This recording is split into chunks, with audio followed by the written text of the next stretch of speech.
Gentlemen, in the picture you've just witnessed, you've seen the underworld's challenge, and your government's answer to that challenge. Now, you men have been chosen to represent your government in the fight to stamp out the criminal element of our nation. The Federal Bureau of Investigation trains you to meet the hoodlum on his own ground. It arms you to fight the gangster with his own weapon. Your training gives you every advantage over an underworld that has pursued its vicious course with total disregard for the life and property of decent citizens. But remember, there are no rules in the game of justice versus crime. All criminals are rats and should be treated as such. Your training is just beginning. Now it's up to you. Work hard, train hard. Because when you're full-fledged agents, you'll have to fight hard. Go to it. Good luck.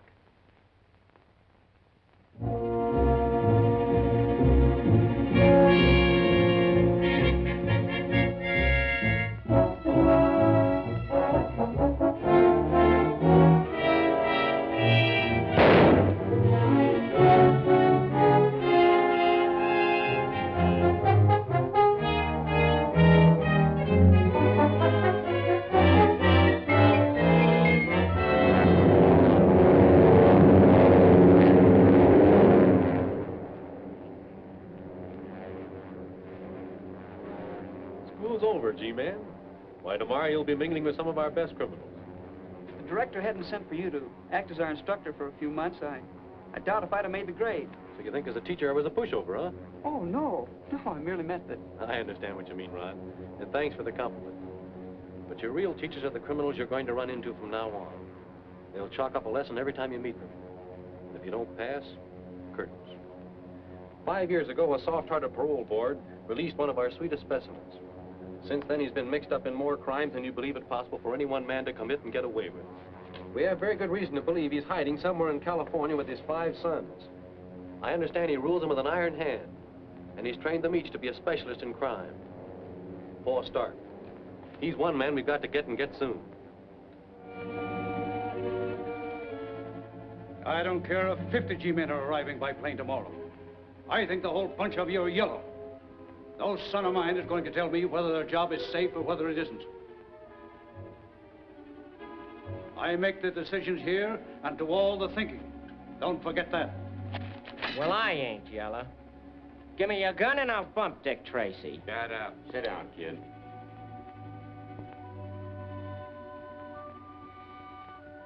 We're going to pull off that job tomorrow at 12 o'clock, just as I planned it.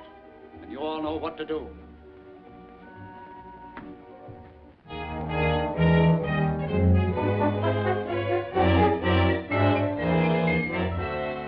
No, sir, Mr. Tracy's not here.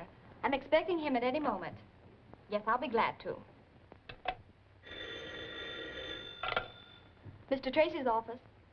Oh, yes, Mr. Field. No, Mr. Tracy's not arrived as yet. Yes, I'll be glad to. I'll tell him the moment he comes in. Goodbye. Things are coming to life around here with Tracy on his way back. Eh, Gwen? I can't wait to see him. Neither can I. Let's see. It's been almost 3 Come minutes. on, you public nuisance number 1. Where's Dick? Yeah, where is he? You're both a little early. He hasn't arrived yet. And they're both bad detectives, too, Gwen. Dick! I was 10 feet behind them all the way down the hall. Hiya, Chief. Oh, it's great to see you. Well, this is what I call a real welcome. I'm glad to see you all. I want you to meet a newcomer, Special Agent Ron Merton. This is my secretary, Miss Andrews. Hello. How do you do? Special Agent Steve Lockwood. How do you do? How are you, Steve? And this is Mike McGurk, Super Sleuth. Glad to meet you. If you ever need any help figuring out things, just call on me. Thanks. And this is Junior, one of my most capable assistants. Glad to meet you, Mr. Merton. How do you do, Junior? I feel as though I've known all of you for a long while. Mr. Tracy's told me so much about you. All for you, Mr. Tracy, and all important. All right, Gwen. Oh, Steve, will you show Ron the lab while I go through these? Excuse me, Ron. Certainly. Okay. This way, Ron.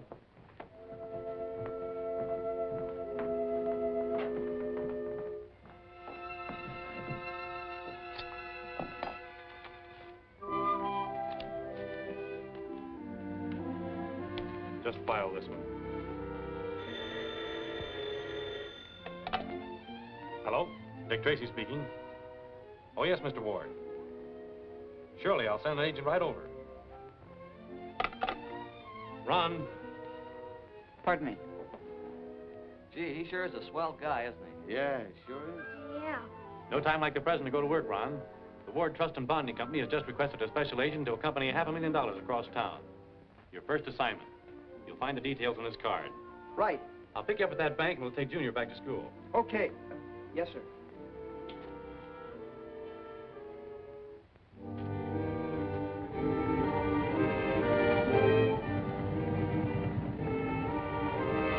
Here they come, Pa.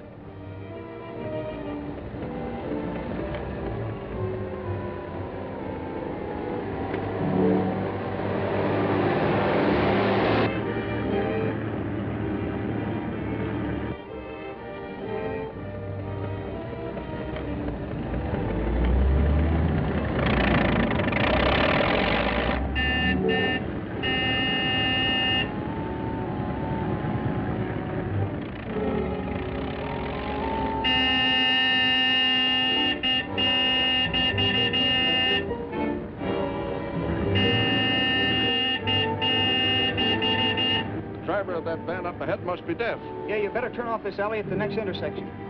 But, sir, we're not supposed to leave our specified route. I know it, but I have a hunch this is not on the level.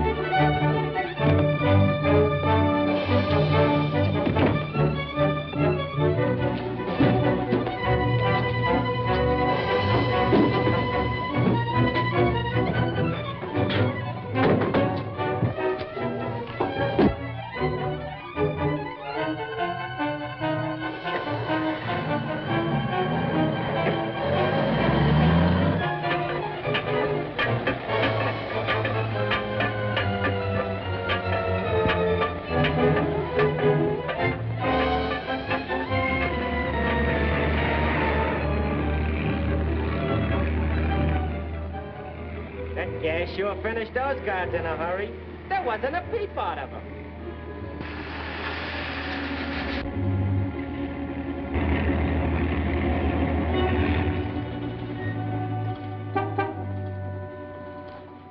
Hello, Mr. Tracy. Hello, Malloy. The Ward bonding shipment arrived yet? No, sir. It's about 8 minutes late. I was beginning to wonder about it. I'll check back over its route. If it doesn't arrive in 5 minutes, send out a general alarm. Yes, sir. What's the matter, Mr. Tracy? I don't know, Junior, but we're going to find out.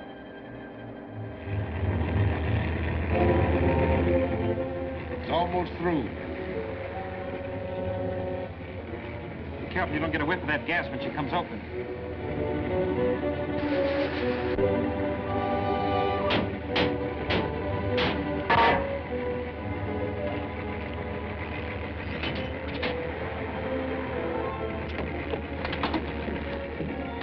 Get over.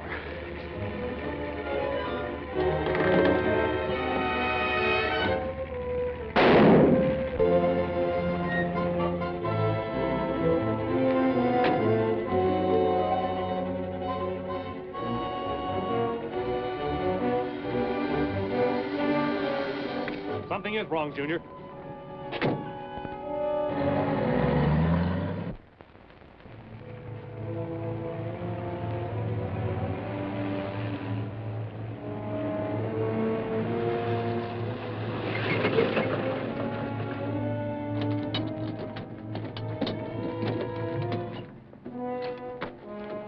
Hurry it up, boys. The only car that's come out of this alley in the last 15 minutes, Mr. Tracy, was a Whiteman storage van. Which way did it go? I believe it went down that way. Thanks.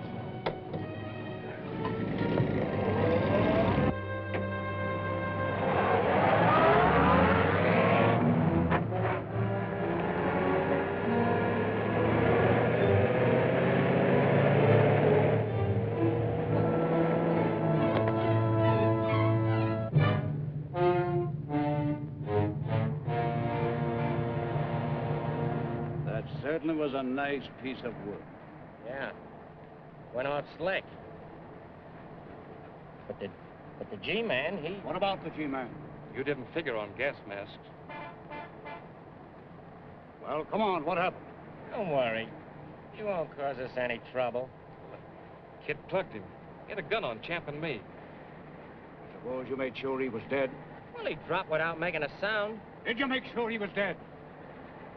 How do you know you haven't left a witness behind who can identify you all? Slow down. What are you doing? I'm gonna make sure of that G-man. The kid'll get him. Drive to the city dump. Why, hello, kid. I'm not the kid. Now get going. Sure.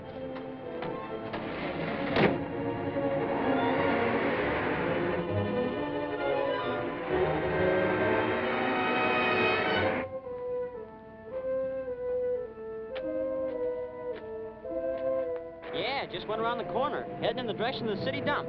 Thanks. Okay.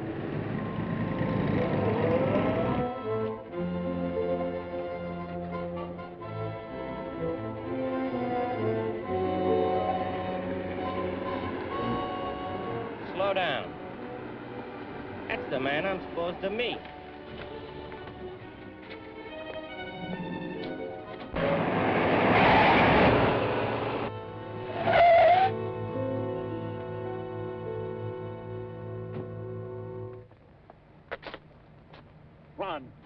Ron! Stay with him, Junior.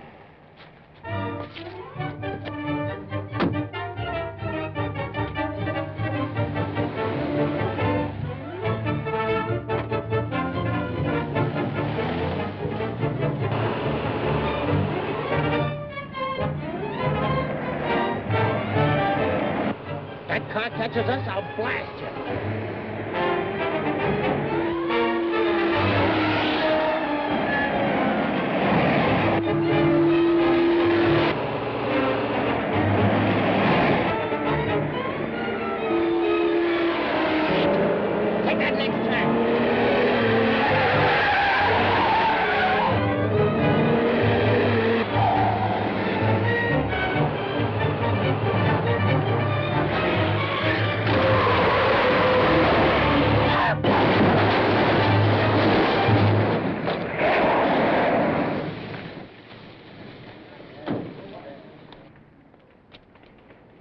Anybody see what happened to the men inside of that cab? It burst into flames before I got here. Maybe that man can tell you. He was the first one here.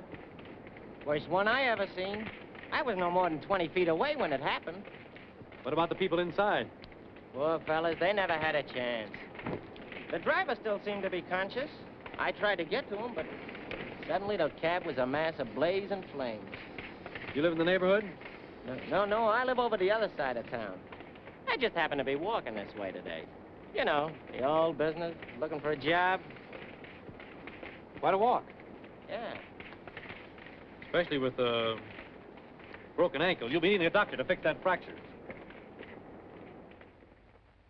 I tell you, I broke my ankle when I was trying to help those people out of wreck. What did you do with that gun after you shot Special Agent Merton? I never had a gun. I don't know what you're talking about. Make a paraffin test of his right hand. Hello? Lockwood speaking. This is Gwen with the hospital. Hold the line. Mr. Tracy wants to speak with you. We got him into that iron lung just in time. The nerves controlling his breathing muscles were paralyzed by 2 of the bullets. Mr. Lockwood's on the phone. Thank you.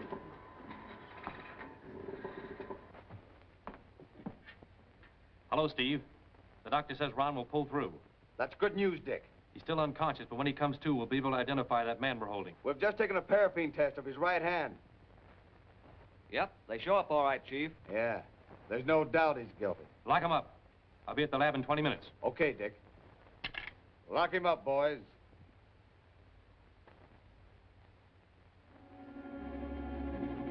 Pa! Dick Tracy's got the kid. He's gonna pin the whole rap on him. What about the other G-man? Still living. They got him in an iron lung over at the receiving hospital. Has he talked? Not yet. He's been out like a light since they picked him up. They'll have a hard time burning the kid if that G-man never talks. He's not going to.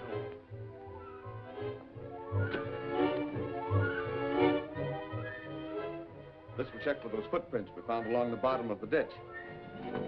I got it, Chief. I got all the dope on Joe Hanner, the driver of that taxi cab. It was just like you said. I went to the cab company with the number of the cab's license plates, and they gave me his pictures, his fingerprints, and everything. Well, Joe Hanner shouldn't be hard to trace. I think I know where he's gone. I found out he has a brother living in Salt Lake City. I checked all the ticket agencies and showed him Joe's picture. A clerk for the Speedhound Bus Company said he remembered a guy that looked like Hanner buying a ticket for Salt Lake. Good work, Mike. That's using the old noodle. If we bring Hanner back here, a lot of missing pieces will fit into the puzzle. Why do you suppose he beat it? Very obvious. He didn't want to identify his passenger. You and Mike hop the plane for Salt Lake and bring Hanner back. Right.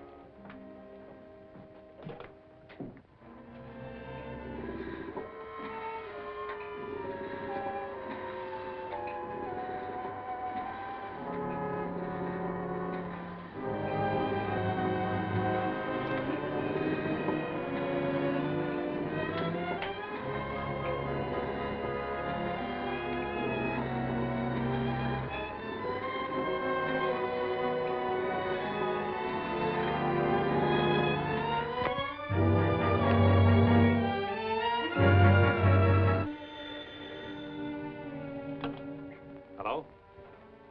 Yes? Oh. All right. Yes, I'll be right over. What's happened? We've lost a great guy, Gwen. Ron's gone.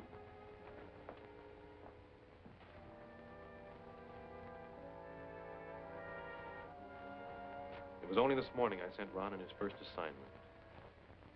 Gee, he was proud. Proud of that first job. I'm going to finish that job for him, Gwen. There won't be a rat left in the underworld who'll be allowed to forget why Ron Merton died. This is a cast of the tire tracks left by the car in which the gang made their getaway. Notice the distinct flaw that appears on the tire, caused by a defect in the mold used in making it. Now, there are not more than a dozen retread tire shops in the city. Check on each of them. Find one with a corresponding flaw in the tire mold. Then get a list of persons to whom such tires were sold. Get going.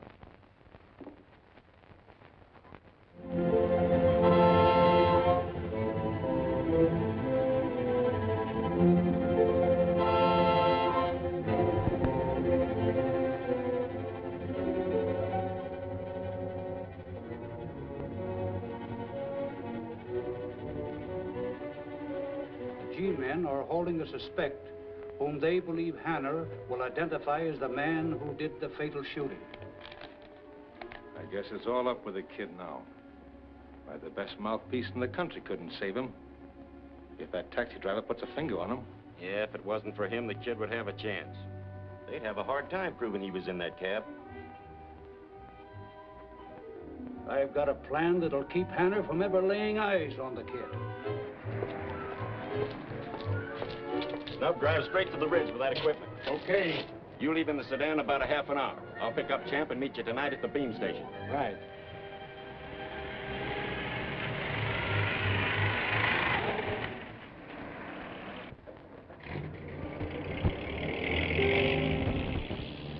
Hello, Mr. Tracy. I've located the shop where those tires are made. 203 South Norman. Wait for me there. I'll be right over. I discovered the flaw you're speaking of after I'd struck off about 3 sets of tires.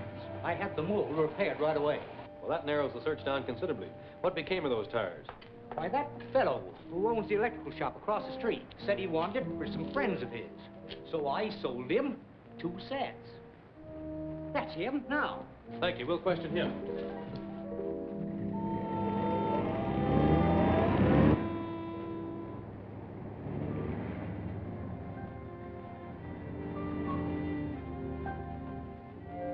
That car has the same kind of tires we're looking for.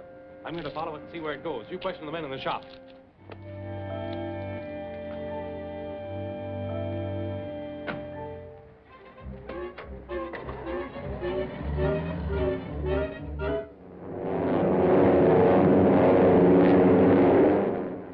I figured anything was better than getting mixed up with that stock gang, so I lit out.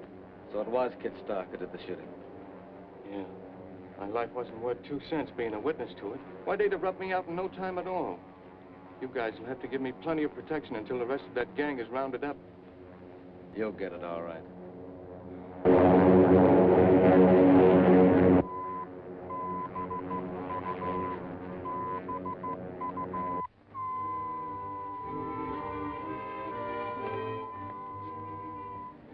That's him. Come on.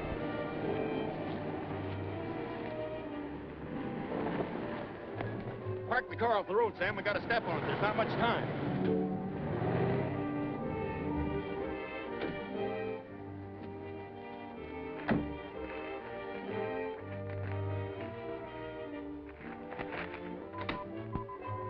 All right, keep quiet and you won't get hurt. Okay, Jim, time up.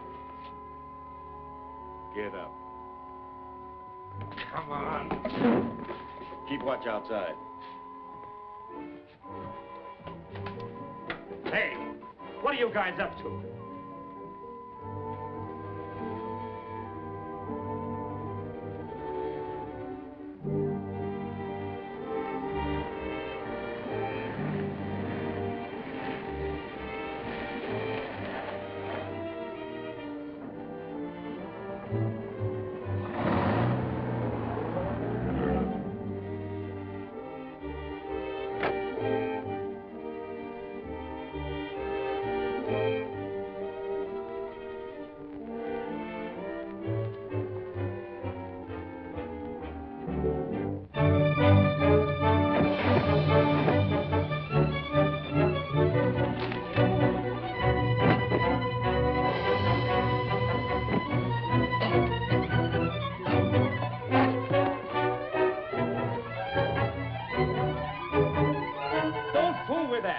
Broadcasting a beam signal. There's a ship in the air coming in on it. You're telling us.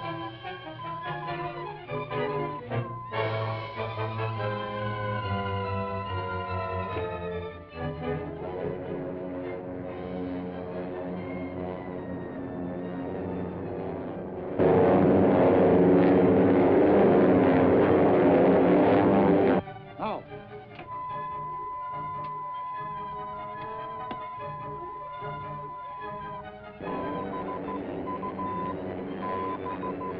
Funny, we were almost off it.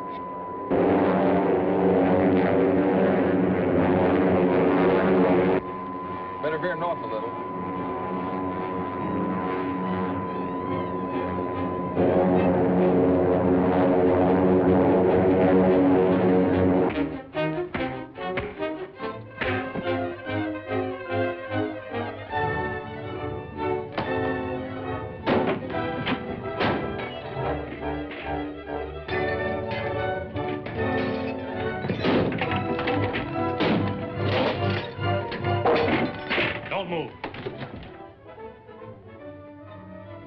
Stick him up there.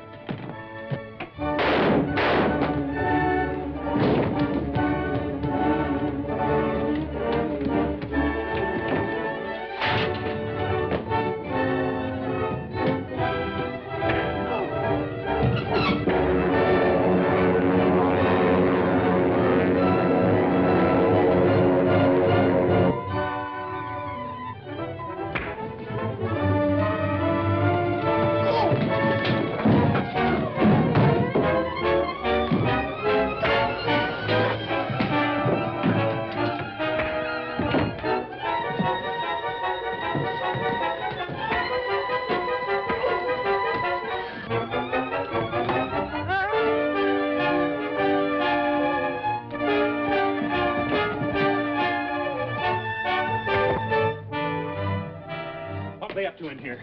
They wrecked the beam, cut it off, then smashed all the equipment. What ships are in the air? Flight 9 coming in from Salt Lake. And there's a low ceiling. They'll need the beam.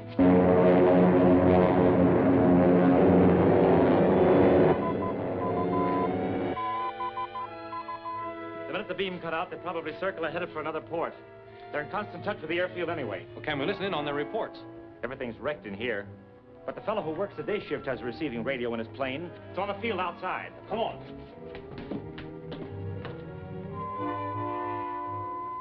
I'll give it 15 more minutes. Listen. Calling Municipal Airport. Flight 9 checking in.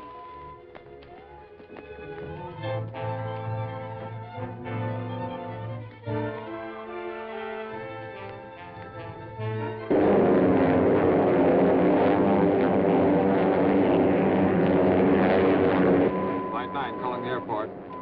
Calling the airport. Flight 9 calling Municipal Airport. Municipal Airport back. Go ahead, Flight 9. Flying at 3,000 feet. Airspeed 180. Visibility poor. Beam coming in strong. Flight 9 reports the beam coming in strong. But that couldn't be.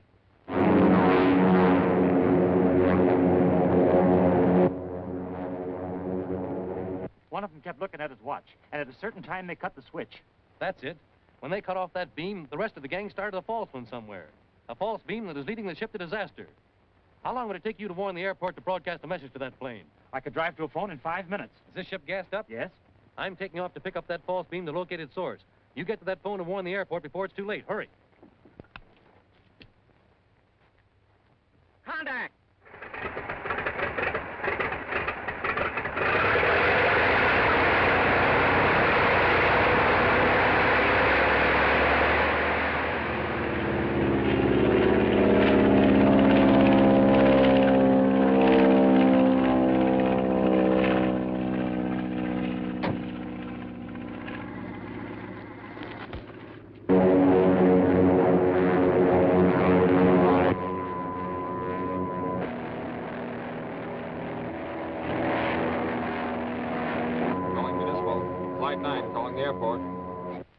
Come in, Flight 9.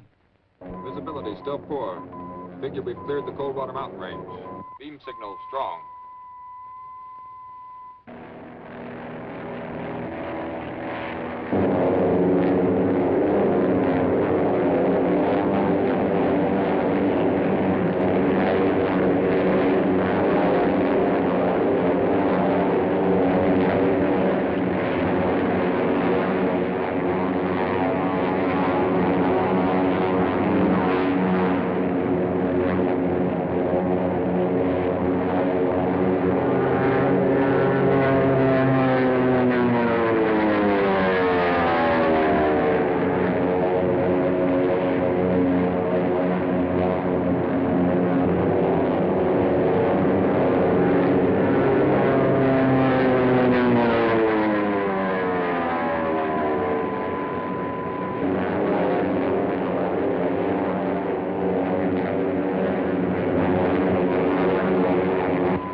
Trying to do?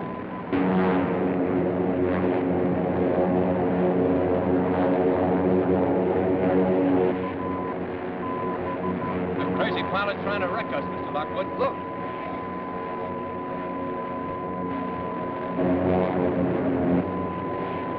It's Dick Tracy. He's trying to warn us. Rise, rise!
trying to do?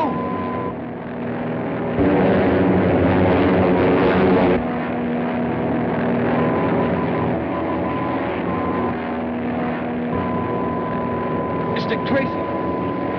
He's trying to warn us. Right.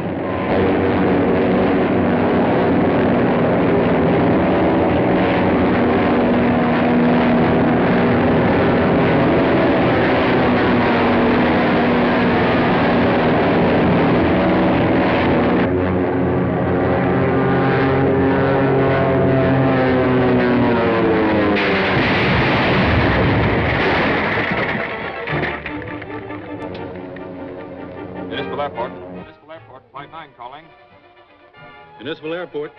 Jones answering. Go ahead, Flight 9. Dick Tracy's plane crashed at azimuth north, 48 degrees west. Distance approximately 28 miles from your position. Wreck in flames.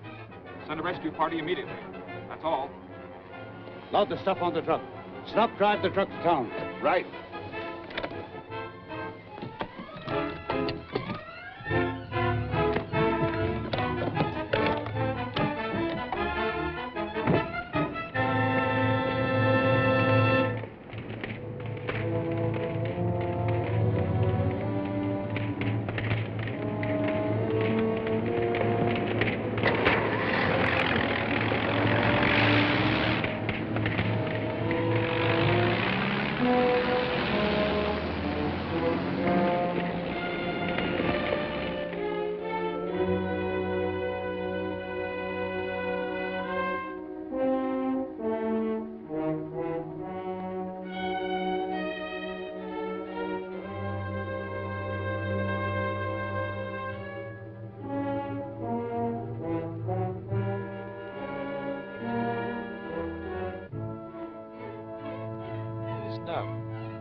To that fingerprint.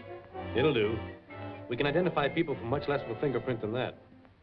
And I'm hoping this print will lead us directly to the Stark gang. We'll shoot this to Washington in a few hours. We'll know all about Snuff. That's a funny name. That's his moniker. Moniker? What's that mean, Mr. Lockwood? Well, that's his nickname. If he's a criminal, he'll probably have that on file, too. Do the G-men know all the crooks' monikers? Well, most of them. Gee. Gwen. Get me Washington on the teletype, please. Yes, sir.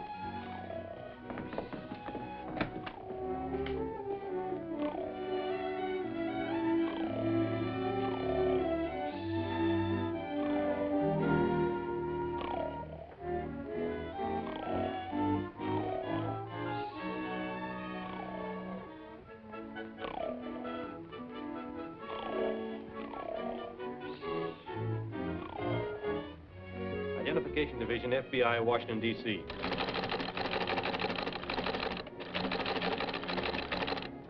Teletype me all information you have on person, nickname Snuff.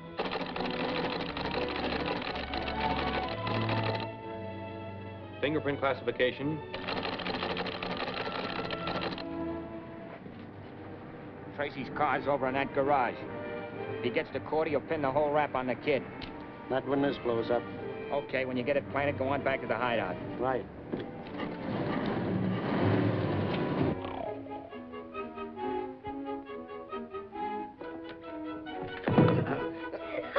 Bring them on. I'll fight all 17 of them. Junior, leave Mike alone. We'll be at Criminal Court, Division 9. The Kid Stark case opens in a half an hour.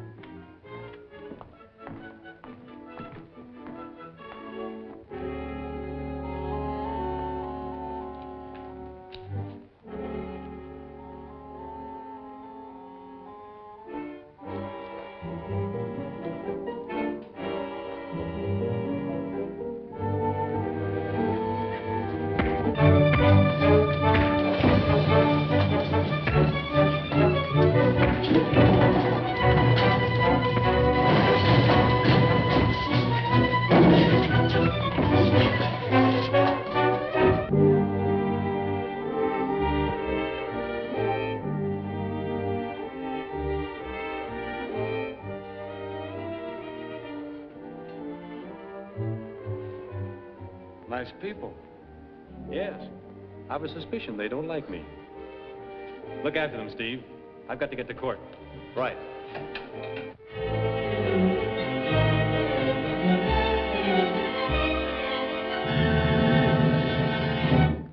They never have convicted him without Tracy. Yeah, and if you'd stuck around and seen if that bomb was in that car like it should have been. Shut up. Well, what do you want? Well, we need more cars for that Manila shipment. Well, you heard him. What are you waiting for? Come on, get out. Okay. About that special bill, Parker. Put in a Super 8 Harmer motor, change the serial numbers, take that sedan body off and make it a coupe. Yes, sir. And paint it yellow.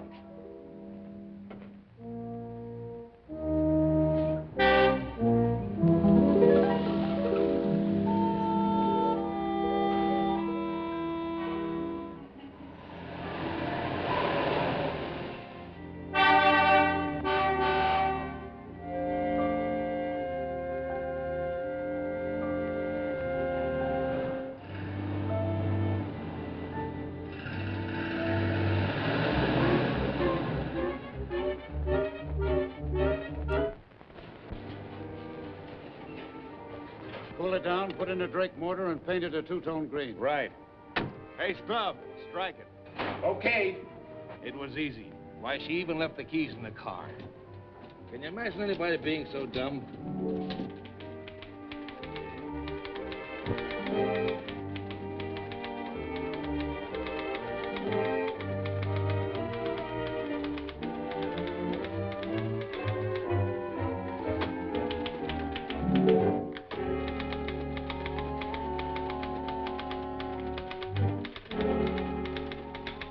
Mid-City Garage.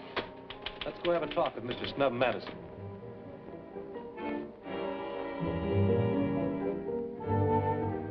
Yeah, Snub worked here until last week, then he quit. Why? Why, because he... Say, listen, mister. I didn't ask him why. He just checked out, that's all I know. Let's go, Steve. Thanks.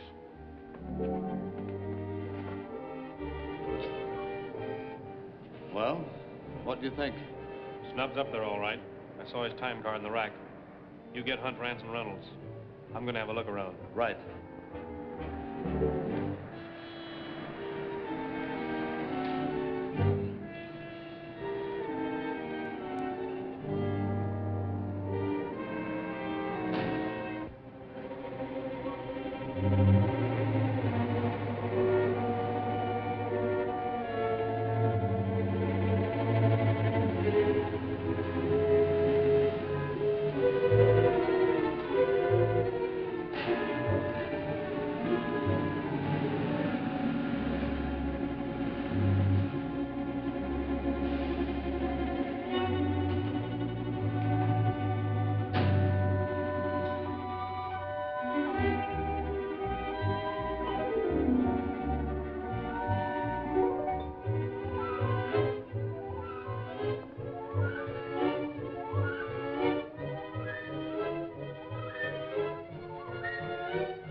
Get this one changed over, start them all for the dock. Okay. Come on, let's get the money ready.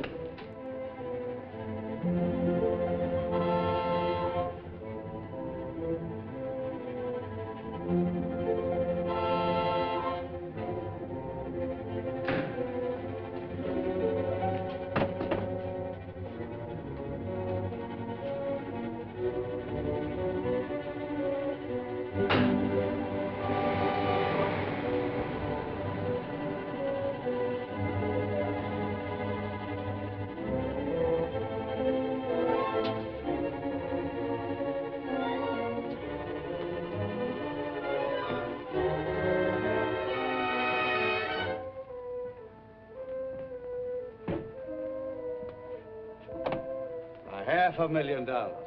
It certainly was a swell haul. Why, that armored car job was just the beginning. Don't move. Turn around. All right, you. Turn around. Put out your hands.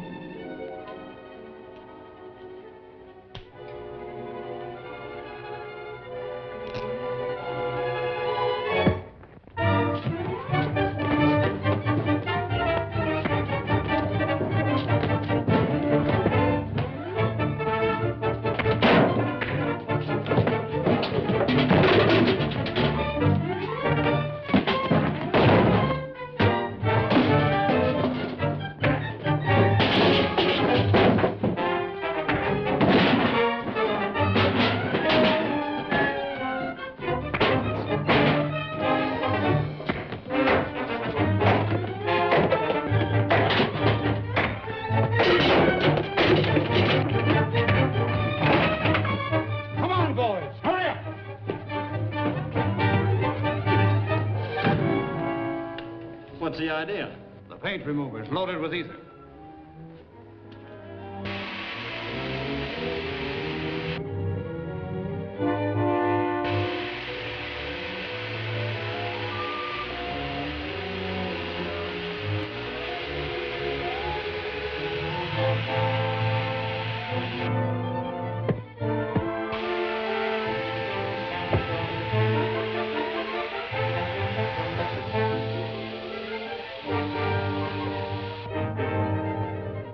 Look out, he's going to shoot.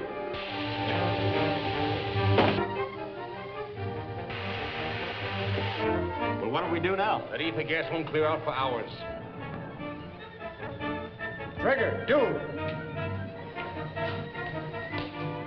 pull that car over the head of the ramp.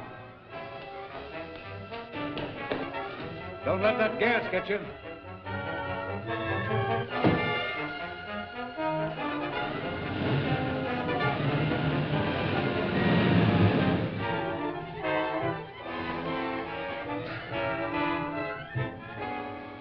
Put him behind the wheel.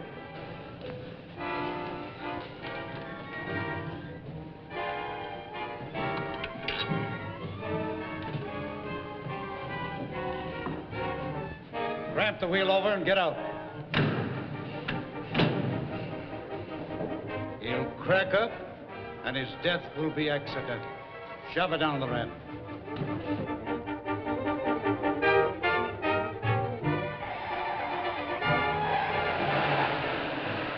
That evens up for the kid.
Look out, he's going to shoot.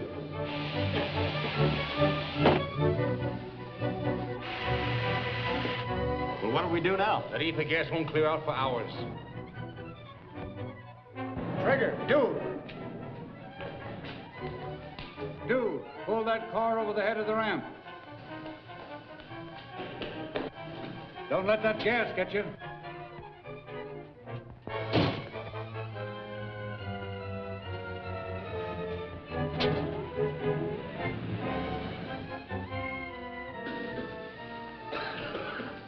Bring him over the ramp. Put him behind the wheel.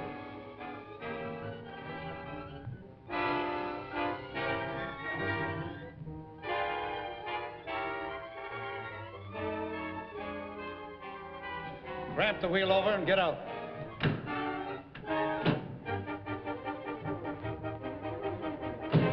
He'll crack up, and his death will be accidental. Shove it down the ramp.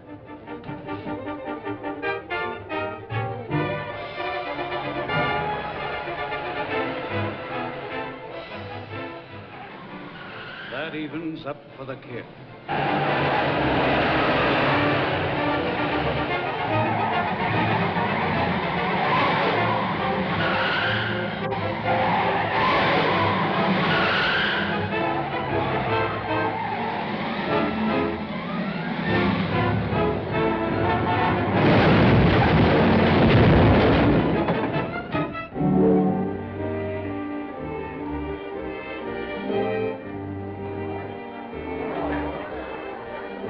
Are you all right, Dick? Yes.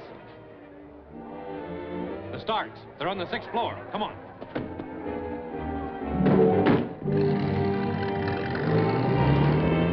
You fool! That gas will knock us all out. Well, how about the money? We got to leave it out the back way.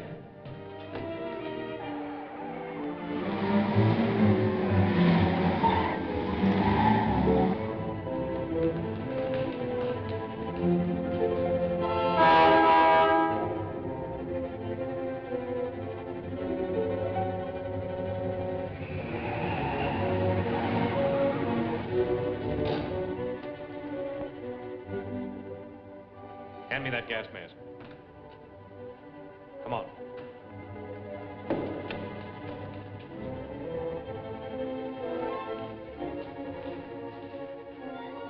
Stand back.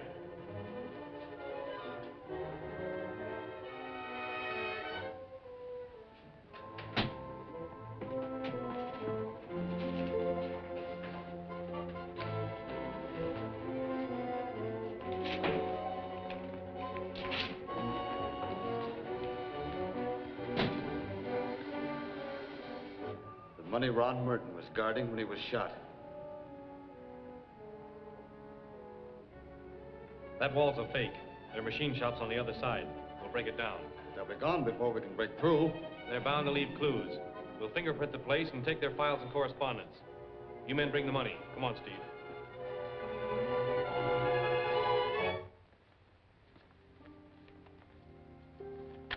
They certainly didn't leave much.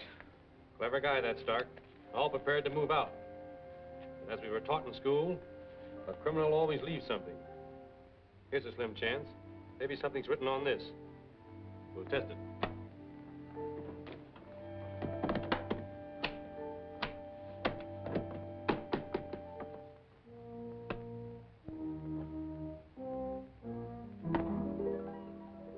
Thank you.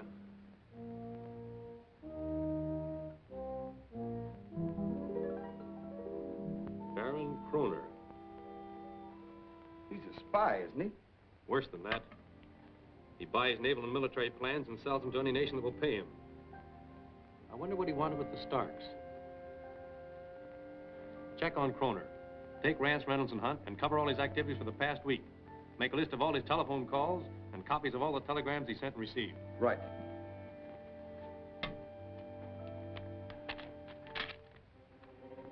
Just why do you want this radio control, Baron? Because the radio control installed in the new Army tank represents the outcome of 10 years' experiments by the finest brains in the United States Army.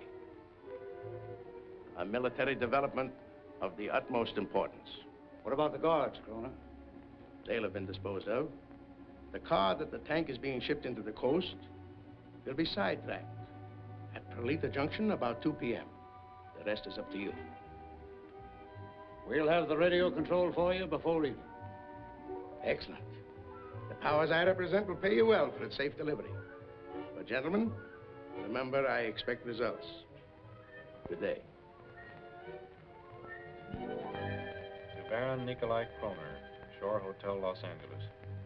As per your instructions, the farm machinery on train 74 will be shunted onto siding at Perlita Junction about 2 p.m. I checked with the railroad, and there is no farm machinery on train number 74. Where is Perlita Junction? In the mountains near Lone Peak, only a small switchback. Gwen, call in Hunt, Rance, and Reynolds right away. Yes, sir. By 2 p.m., we'll all be at Perlita Junction.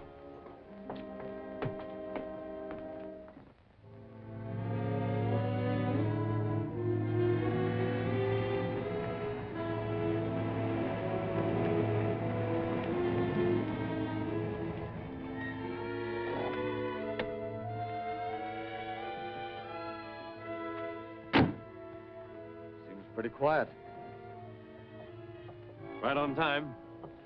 Wait here.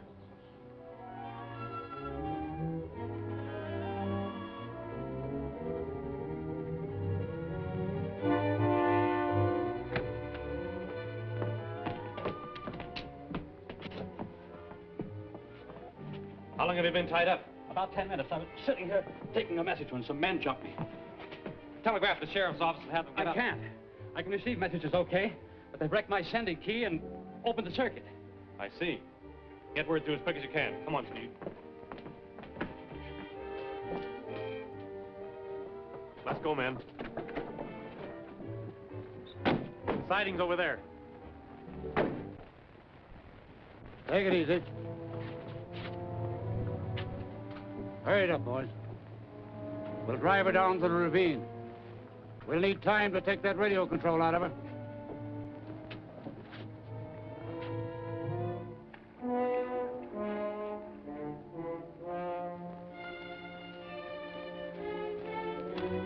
Look.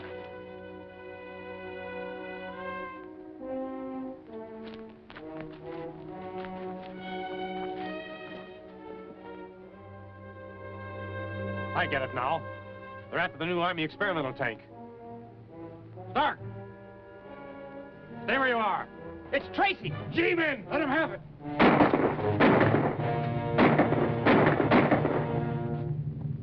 Steve, take Hunt and Rance and circle around behind them. Right.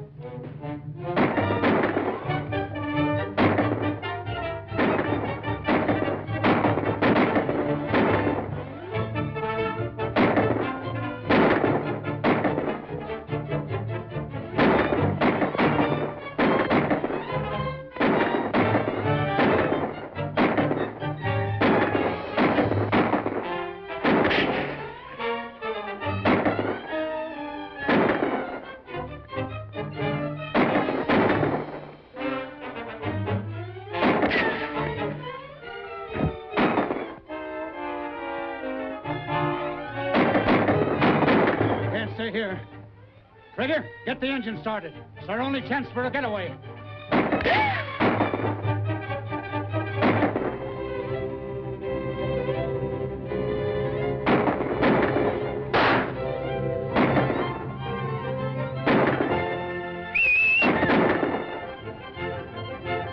Come on, boys.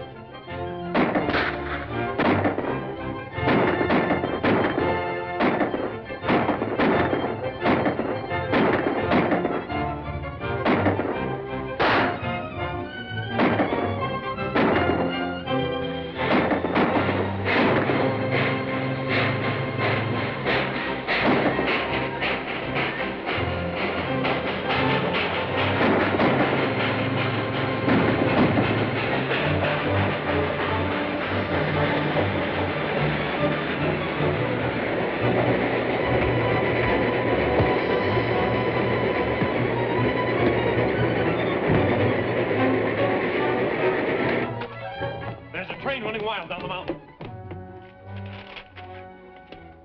Number 19 coming up the grade right now. It's a passenger train. They'll hit head on. Isn't there a switch off halfway down? Yes, but I can't get word through. Lockwood, he's on that train. Steve? Keep trying to get through. McGurk, you stay here. The rest of you go down the road and see if you can find the Starks. I'll cut across country in the tank. Right.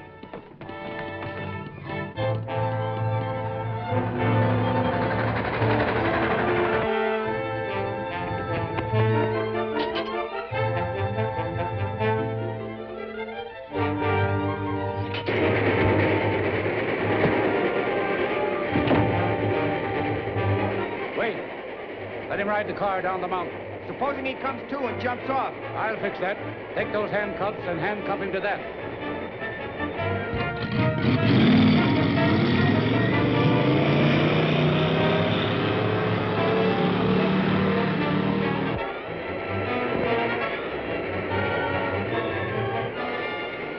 His keys!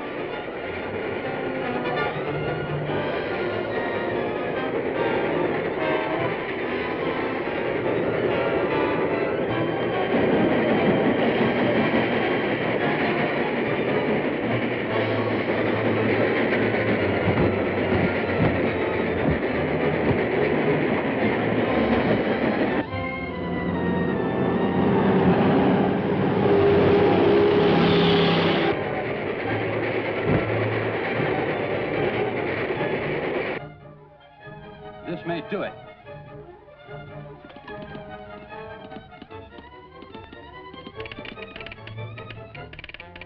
It works. I can only stop that passenger train.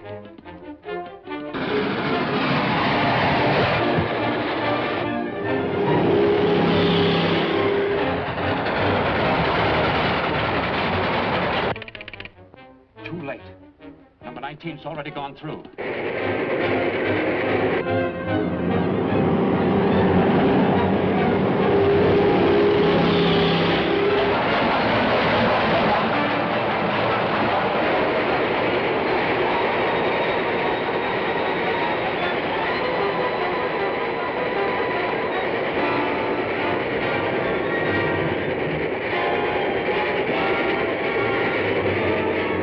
One more chance. Gomez Junction. I can only get the operator in time.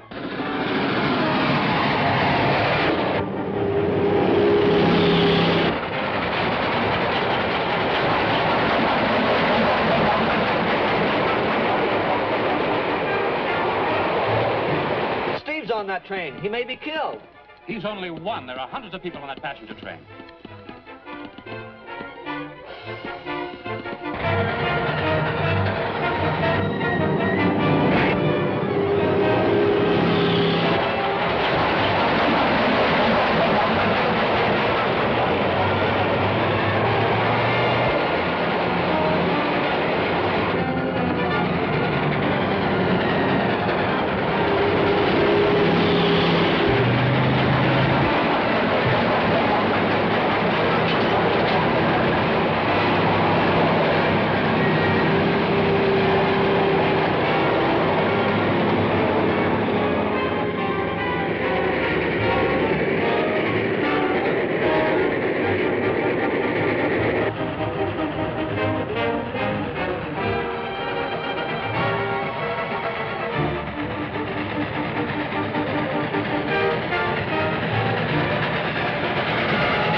Are you boys hurt?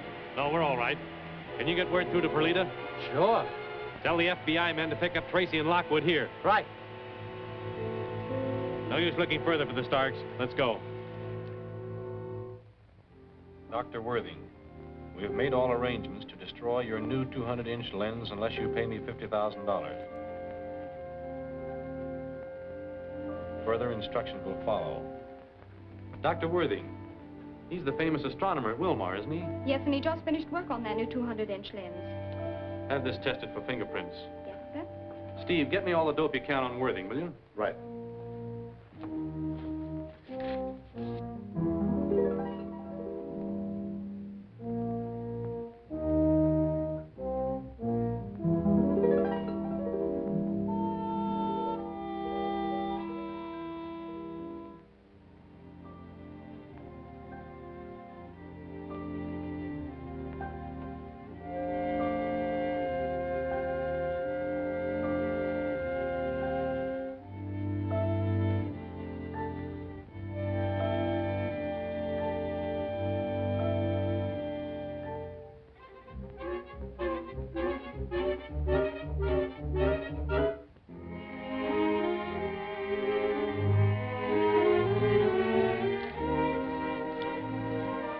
We're at their mercy. We cannot move the lens. It would take a week even to load it onto a flat car. Well, I'm sure we'll be able to protect it here, Dr. Worthing. I hope so. It represents an investment of $250,000 and 7 years of hard work. 7 years. Yes. I hope Mr. Clark will be able to convince them that we can't pay this extortion money. Convince them?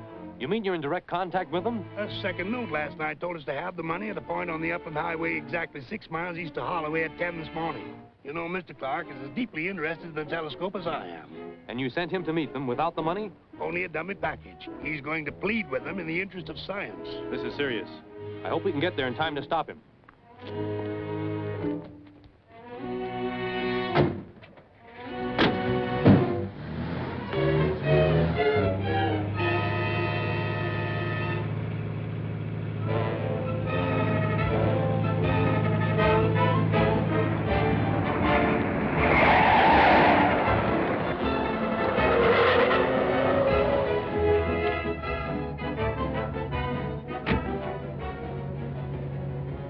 Move over.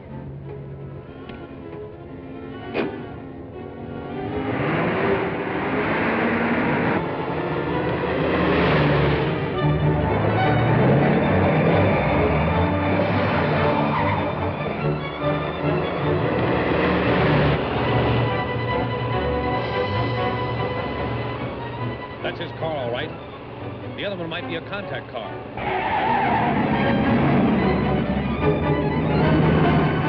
Let's get it.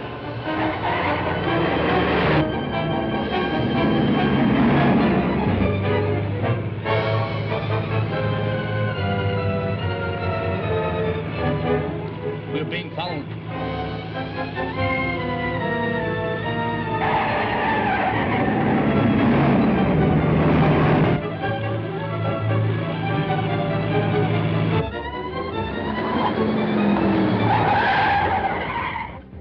In the other car.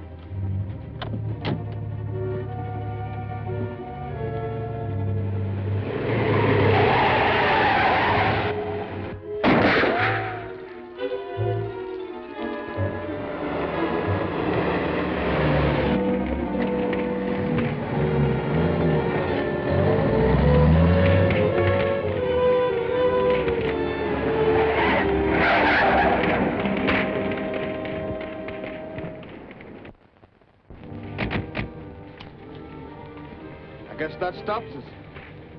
Yes. We'll get back to the observatory and help guard that lens.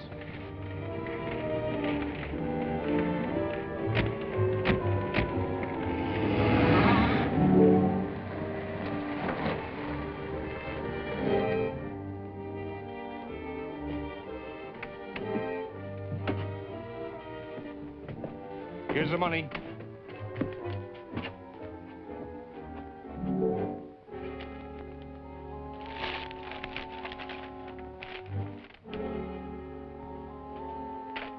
Very clever, aren't you? I expected you'd try an old trick like this, so I had you brought here. You're going to write a note to Dr. Worthing explaining how important it is for him to come through. My reason for coming was to explain... Forget the explanation. We want cash. That's just the point. All of our available funds have gone into building this new telescope. We can't pay you $50,000 or any part of it. He can pay it if he has to. Look that over.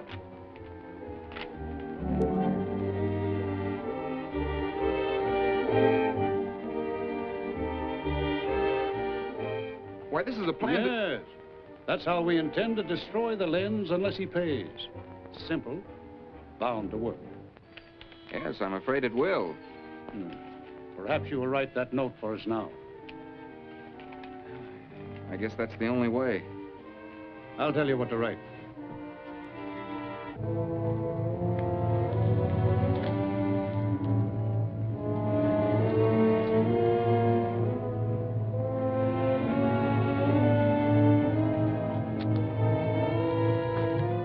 Don't worry about Clark, Dr. Worthing.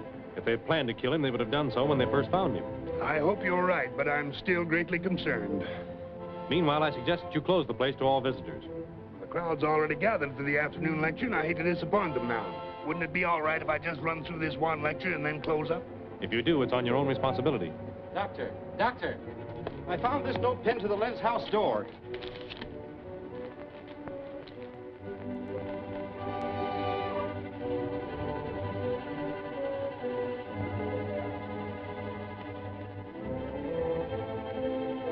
Clark seems convinced they mean business. They must. Clark couldn't be intimidated. It's 3:15. I suggest that you finish your lecture and get everyone out of here as soon as possible. Yes, I'll hurry it through, and we can have everyone away from here by 3:15. Meanwhile, I'll make sure no one gets near that lens.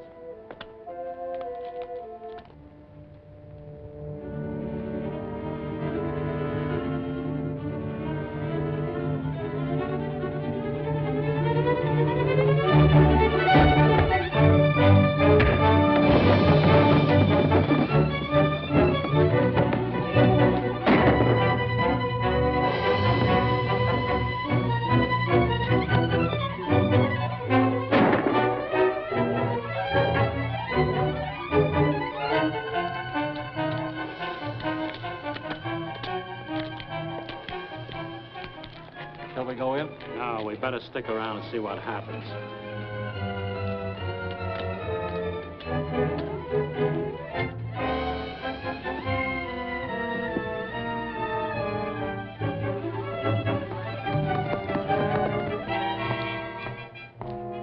Most peculiar, Mr. Tracy. What is it? Why, this building is out of line. An error has developed in my calculations, and I just found out what caused it. I finally discovered this building had sagged and thrown my instruments out of line. These foundations certainly seem solid enough. Oh, they've been standing solidly for years. I can't understand it.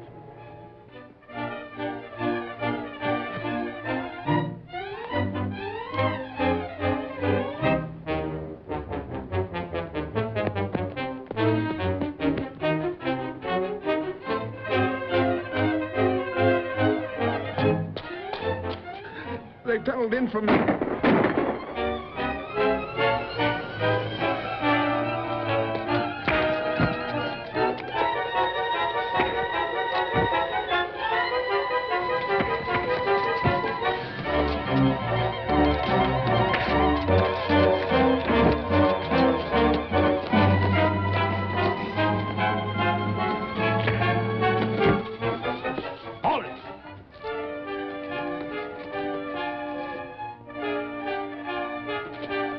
Fred, take care of them. Steve, you and Mike come with me. Okay, Dick. We better set off that blast and scram. Well, why take a chance on that? We don't get the money either way. And let them think we're bluffing? I guess you're right. I was just thinking of all those visitors up there. That's their tough luck. It's now or never. Come on. It's no use, Mr. Tracy. He's dead. From what he said, they must have a tunnel under the lens. But where's the entrance to it? The sagging building. The tunnel must be under here. If the lens building is in that direction, and the tunnel passes under this building, the entrance must be that way. Well, there's an old mine tunnel down there. That's it. Come on. The rings about the planet Saturn are gaseous in nature.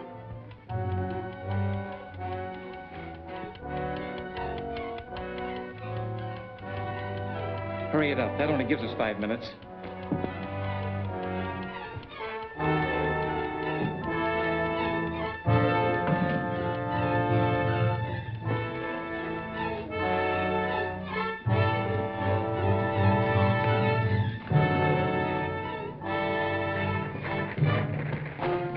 Somebody's coming.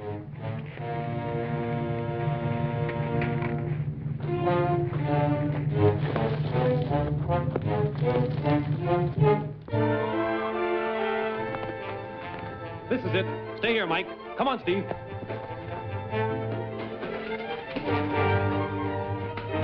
Looks like we beat him to it. There's enough dynamite here to blow the top of the mountain off. Yes. And all those people are still in the lecture room. We gotta get this stuff out of here. Wait a minute. I hear a clock ticking. They must have placed a time bomb to set off this dynamite. We've got to find it.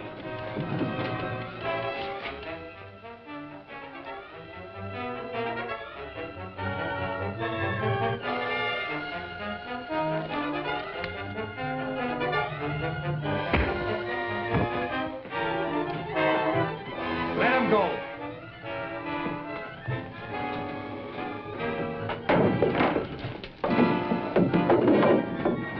That ought to hold him. Come on. I was standing out there, and there was a couple. Keep quiet, Mike, will you? And help us with these boxes. Yeah, I know, but there was a guy. I'm telling you, there was a couple. Come on, Mike, give us a hand with these boxes. We've got to get them out of here. I know, but I'm just trying to tell you what happened. I've got it. Set for 3 o'clock. Come on, we've got to get it out of here. At this point, the sun is approximately 93 million miles from the Earth.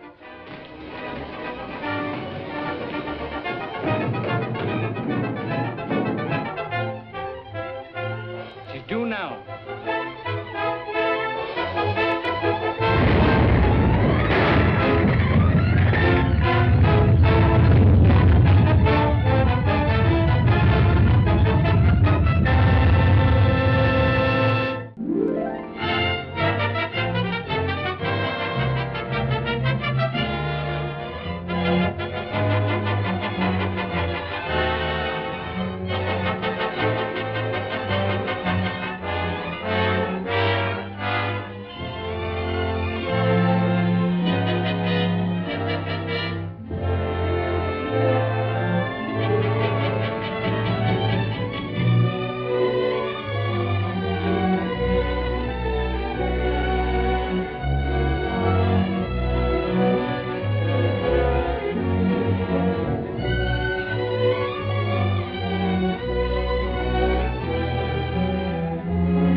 Looks like we beat him to it.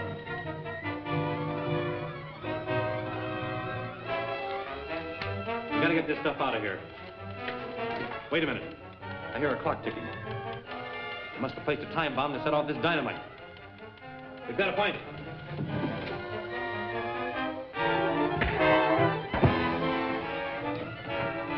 Let him go.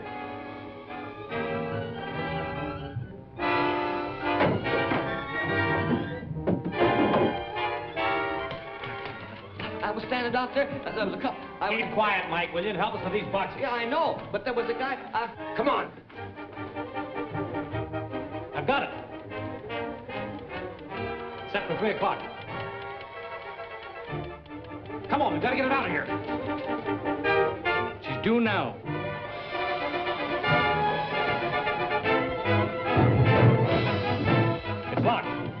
I was trying to tell you. A couple of guys jumped me outside. Get back. It's our only chance. But what are you going to do? Get back!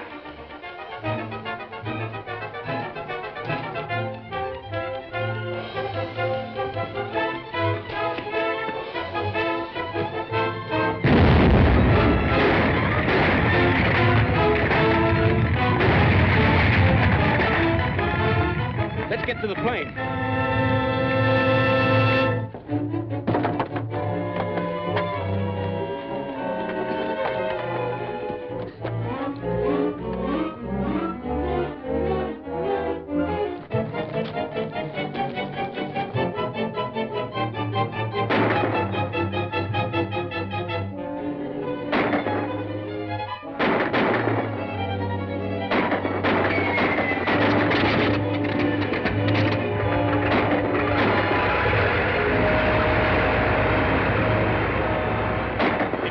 Number? Seems to me there was an X in front of it. X means experimental. Must be an experimental plane.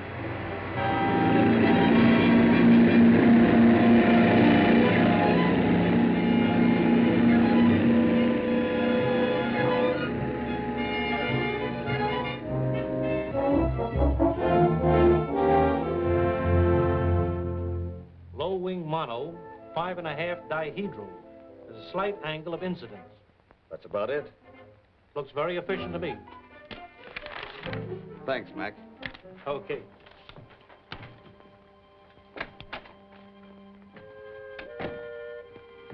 Here we are, Dick. How does it look to you? That's the way I saw it. Right to scale. Look familiar, Mike? Yeah. Call the National Aircraft Company, Gwen. Now we'll find out who makes this plane and trace it down.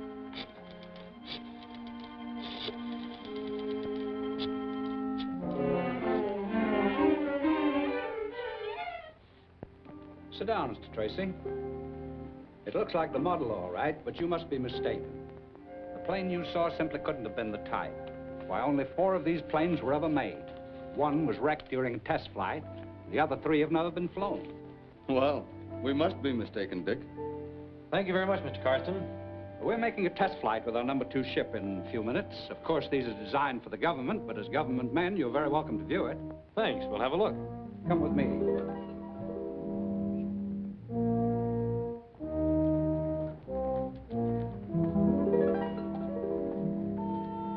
It's designed to climb faster and higher than any plane yet made. Certainly looks efficient. You'll excuse me, I have some final instructions from my pilot. Certainly. I still believe it was a plane like this one that we saw. Something fishy somewhere. I'm going to stow away on this test flight. I might find something. You cover up for me. Right.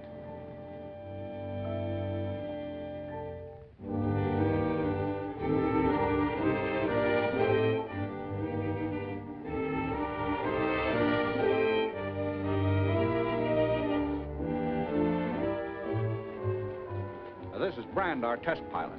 Mr. Lockwood is from the Federal Bureau of Investigation. How do you do? Howdy. Where's Mr. Tracy? Why, he had to leave. Left his thanks for your courtesy. I'm sorry.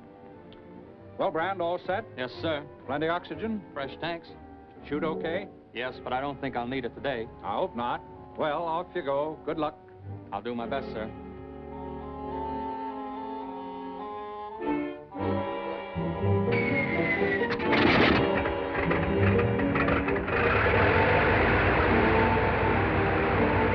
Now watch her climb.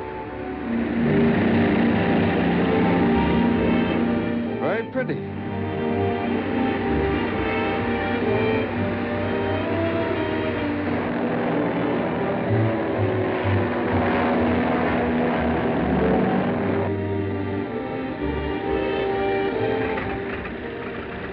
Here he comes.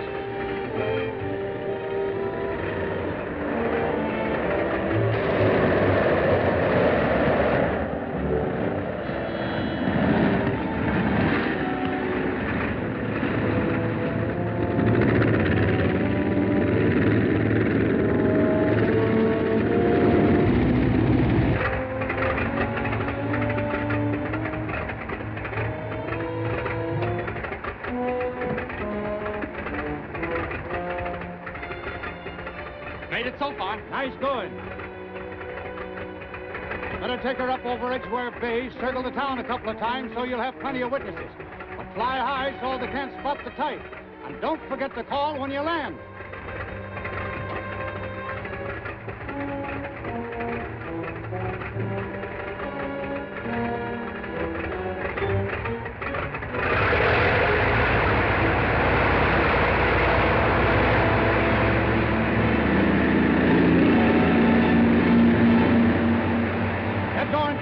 Tell Wade to dismantle her right away and load her on the truck.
Okay, Pete. I think I know who it was. It must have been Tracy again.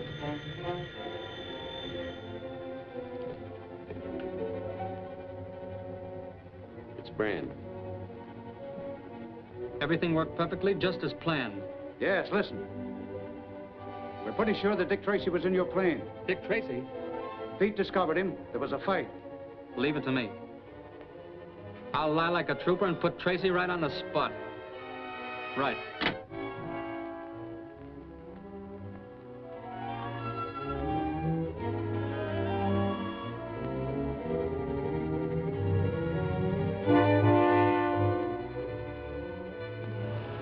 What do you make of it? There's no doubt about it. Stark is stealing government planes from Carston. But how? Simple enough. I think that test pilot Brand switches planes. He turns the government ship over to Stark and then wrecks a decoy plane of similar appearance. Shouldn't we grab Brand? No, he's small fry. By keeping our eyes open and playing dumb, we'll get onto the trail of Stark. He's the man we're after.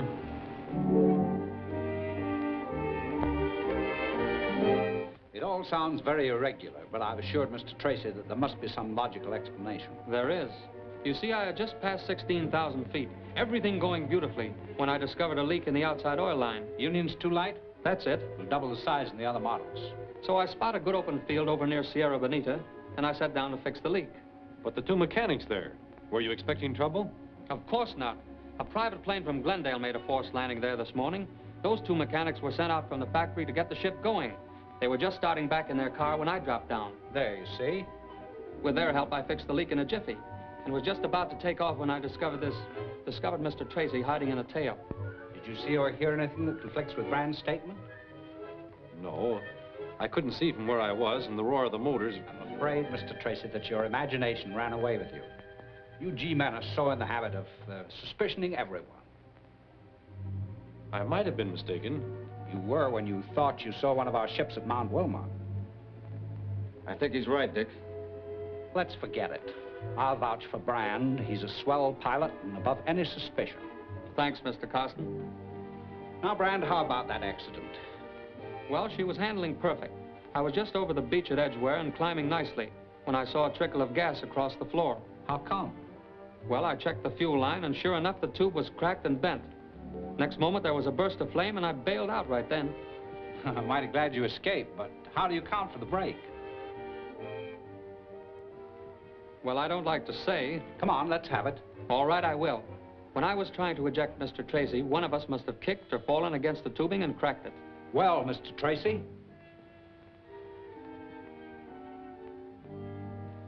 I was assigned to this case, Mr. Karsten, and I've got to follow it through. Well, if you're still suspicious, how about coming along with me tomorrow on the test flight? We are testing number 3, aren't we? Definitely. We have only 3 days left to cinch that government contract. Of course, 2 of this model have cracked up, but I'm sure you'd be safe tomorrow. I'll be with you. Okay, see you then.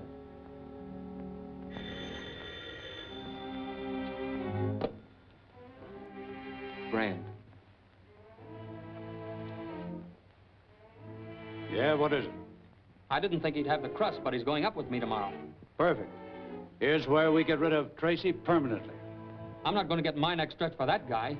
You don't have to. Now, here's what you do. When you take off tomorrow,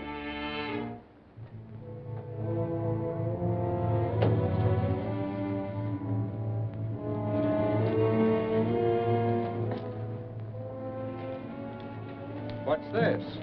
Order 2 full tanks of oxygen. Want to be sure we have plenty. That's right. Can't have anything go wrong today.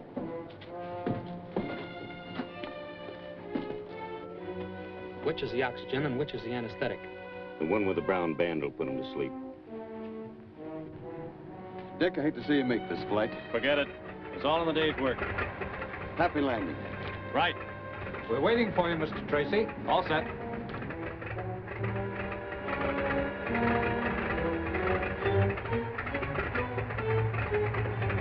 Those are the oxygen tubes. We'll need them in about 10 minutes.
what you say is hard to believe. I suspected from the beginning that the Stark gang was stealing your planes. They would have had the third one if your test pilot hadn't tried to do away with me. Well, this is a serious matter. You see, the government had entrusted me with certain specifications. The motors on those planes contain a secret that mustn't fall into the wrong hands. We're a little late, Mr. Karsten. They've already stolen 2 of your planes. I understand you have only 1 remaining plane of this type. That's right. If we're in luck, Stark gang will try to steal the motor from that 4th plane. If we help them do it. I got you. We used that 4th motor as bait and set a trap. Exactly. But it must be a very clever trap, or they'll never fall for it. The Stark gang must have spies among your men. Give out general orders at once that the 4th plane is to be entirely dismantled and the motor packed for shipment by truck. The motor will leave my factory by truck, but this is only to make it look on the level. A second truck, looking exactly like the first and with the dummy motor in it, will continue on the journey. Tracy figures he'll be able to follow you after you hijack the dummy motor and in this way be led to the hideout. Very nice of Tracy to tell you these things. Does he suspect you? No. Maybe Tracy doesn't know the money that foreign agents will pay for a few government secrets. I wish the deal was complete and in the bag. Eh, getting nervous? There's no need. We've got Tracy just where we want him. Tell me more about that automatic radio signal that is supposed to guide the G-men to wherever we take the truck. It will be concealed in the crate containing the dummy motor.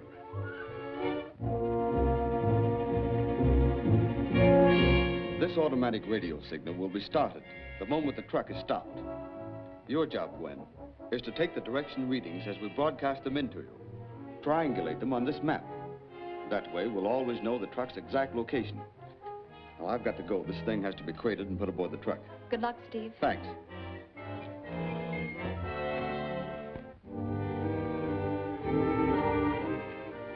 They'll drive straight to Bakersfield. If you're stopped along the road, don't resist. Just give this cord a yank. That'll start the automatic radio signal concealed in the dummy motor crate. I see. You want the hijackers to make off with the truck so you can follow them and see where they take it. That's right. The other truck's coming, Dick. Start your motor.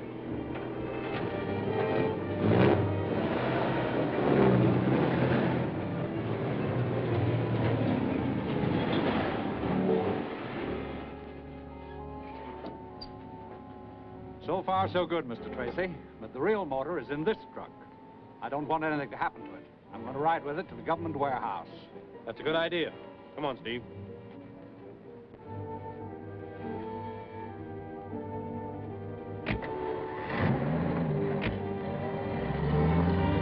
All right, drive straight to the hideout. We take this motor right to where the other 2 are. What about the guys driving the other truck? I picked them for the job. They know the score. Let's go.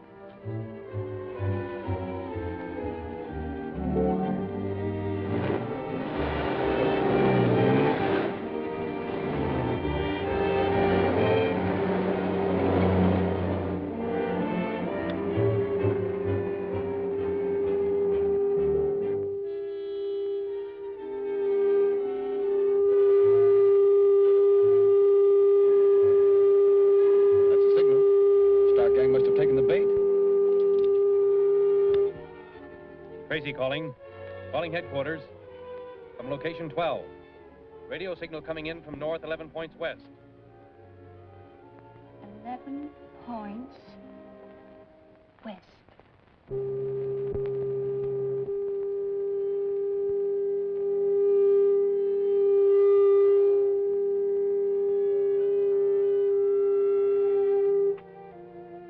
Stanton from location 3. Signal's coming from west, 20 points south.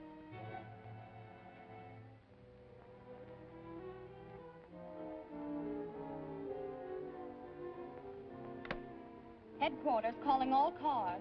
Headquarters calling all cars. Truck's position approximately 3 miles north of Coyote Well, Highway 99. Standing by. Calling Stanton. Calling Stanton. Proceed to location 5 and stand by.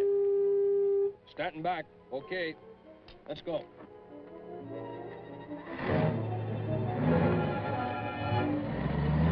We better head north.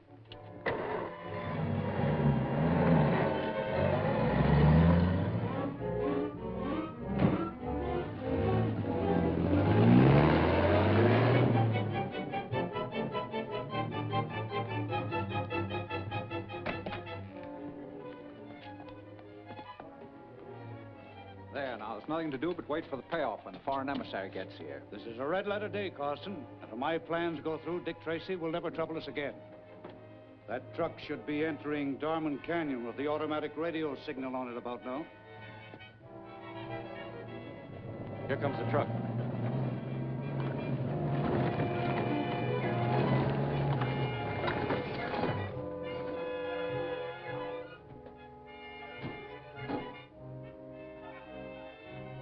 Come on, help us plant this dynamite. What's the gag? You'll see. Give us a hand with these cases. We're taking them up above.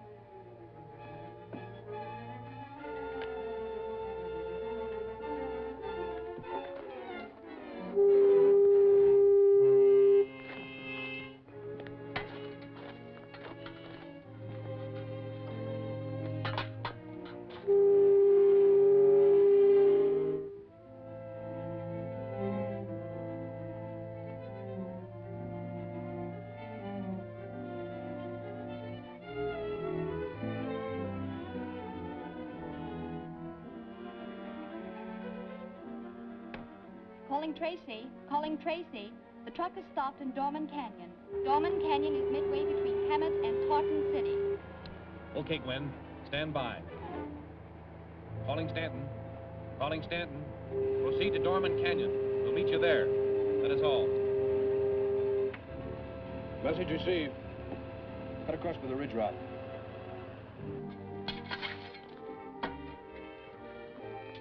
Well, this'll give them a real welcome. It'll take a month to dig Tracy and his men out of that canyon after we blow the walls down on them. I'm going to move the car out of the canyon so they won't see it. Take the next turn into the hills.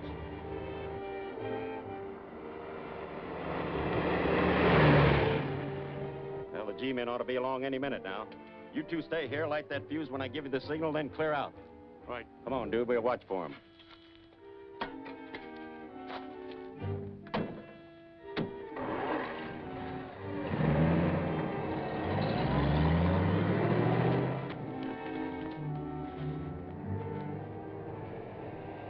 Look!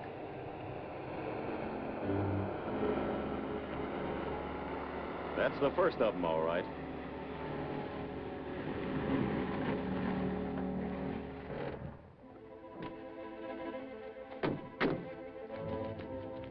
There's the truck.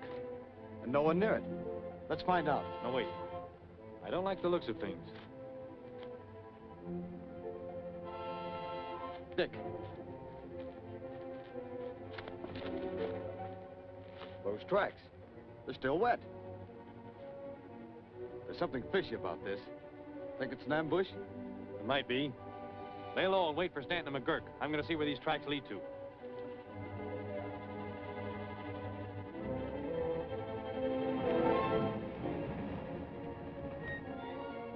If we detour, we'll be another hour. Let's chance the road we're on. Okay. Tracy will be there all right. He's coming in the other way.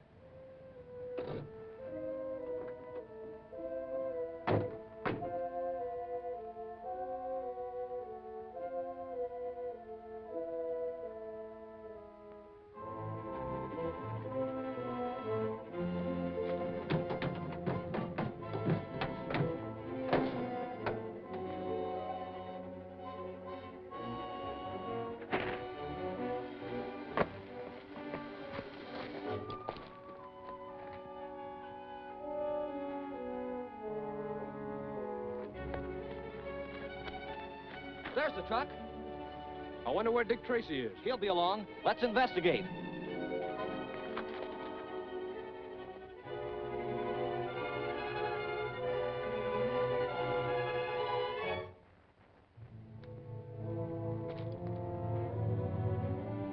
There's a couple of them now.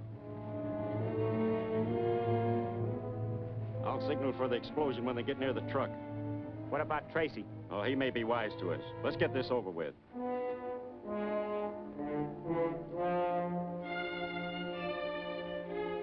Gonna blow it? What do you think?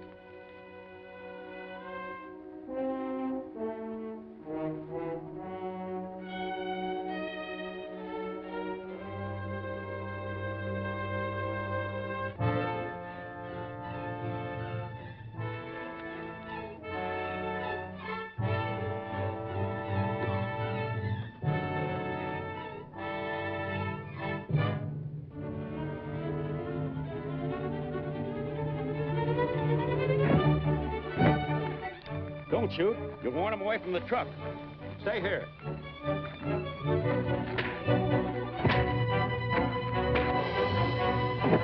That's funny. They don't seem to have touched a thing.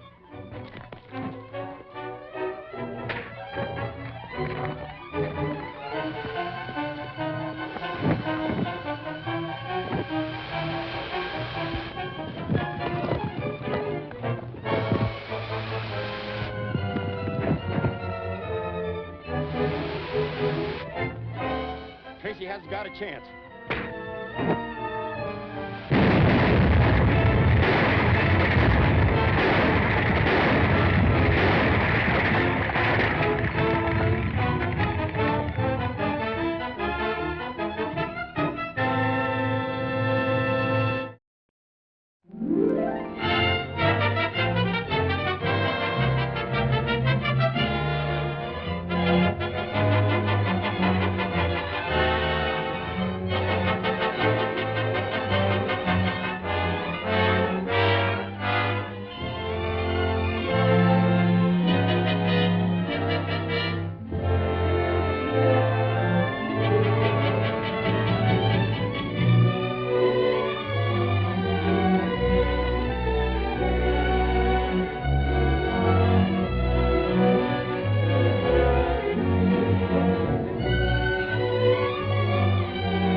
There's a couple of them now.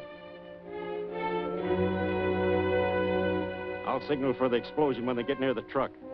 What about Tracy? Oh, he may be wise to us. Let's get this over with.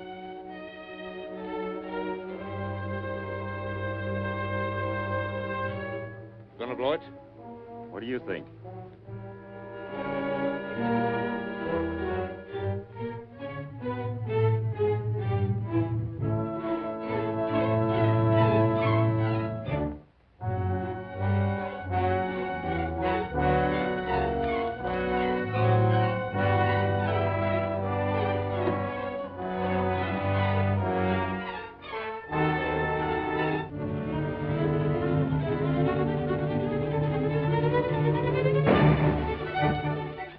Don't shoot. You'll warn them away from the truck. Stay here.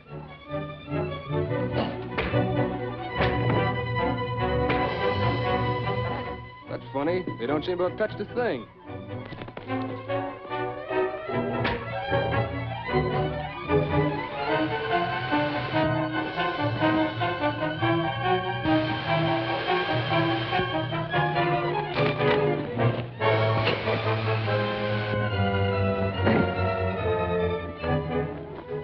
Tracy hasn't got a chance.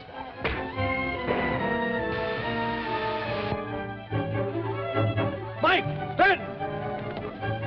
Get back!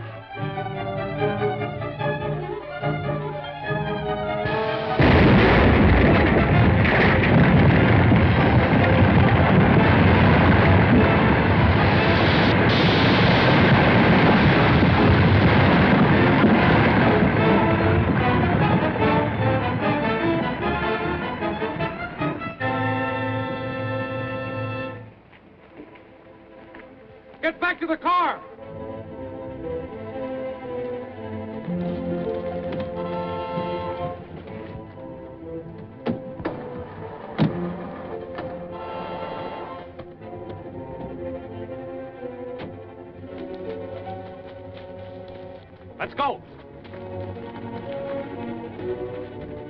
It's no use. The wires are gone. Look, there's a G-Man's car. Let's get it.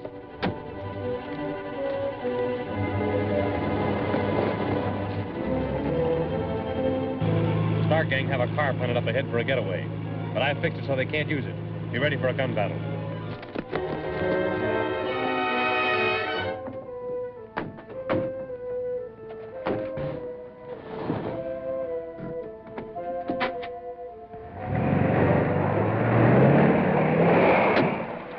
That's our car. Steve, broadcast a message to the highway patrol. Give a description of that car and tell them to cover all roads. Right.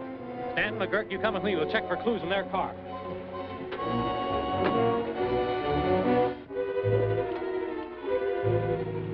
Maybe we should have stuck around and made sure we got Tracy. I don't think he ever got out of there. Looks like a clean getaway.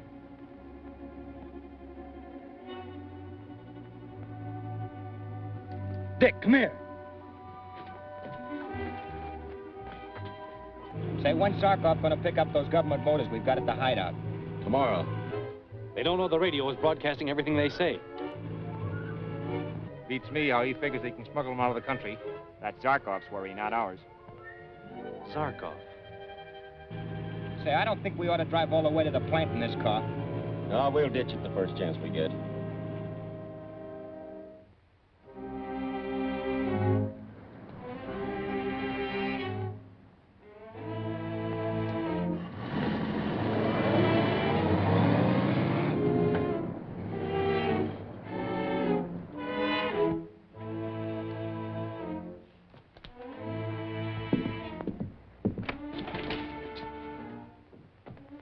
Ah, Mr. Zarkov. Have you the motors? Yes, 3 of them. Fine. The secret of those motors are worth a fortune to a certain country I know of. Yeah, well, how are you going to get them out of the country? That's where my business comes in. My scrap iron business. Washington's report on Zarkov. It just came in. Boris Zarkov, international foreign agent and mercenary spy.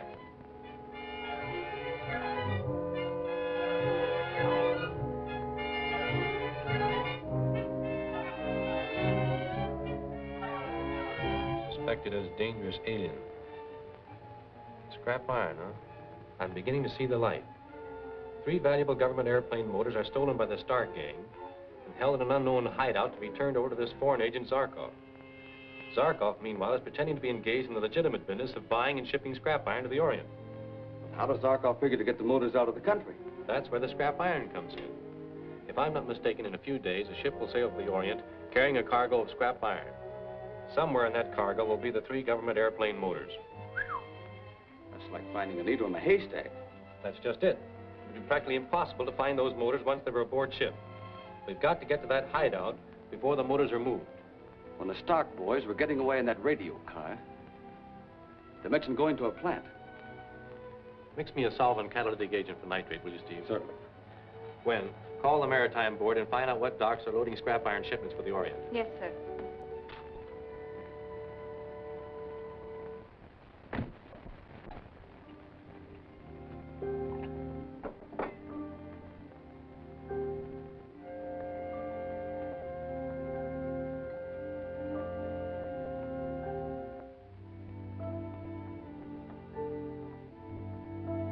Just as I thought, phosphate.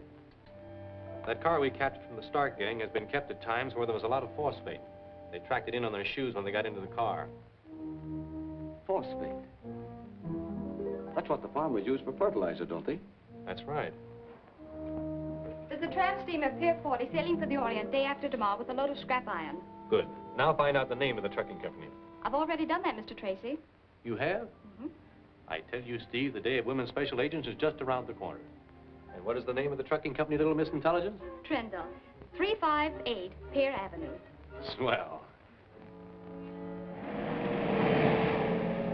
Yes, we've been hauling for a man named Zarkov.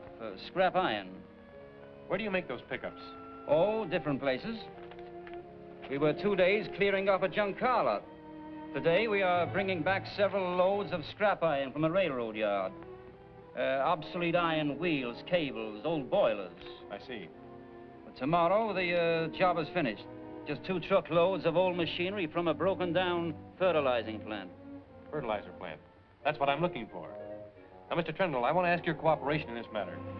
Sure, anything. Tomorrow, when your trucks leave for that pickup, I want to be on... A couple of trucks are coming here. Let them in.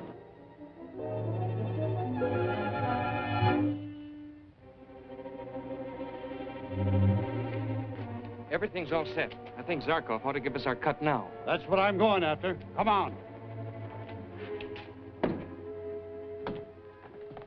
How about the payoff? When the motors are on the trucks. We'll take the money now, Zarkov. Yes, as you say, gentlemen.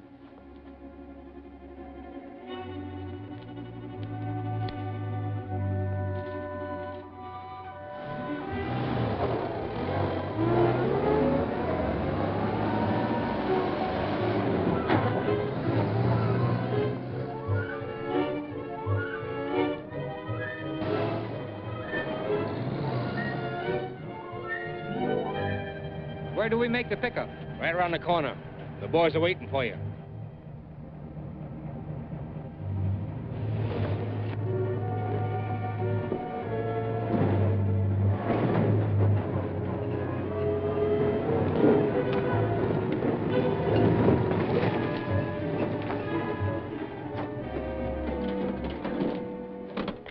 Got a match, buddy?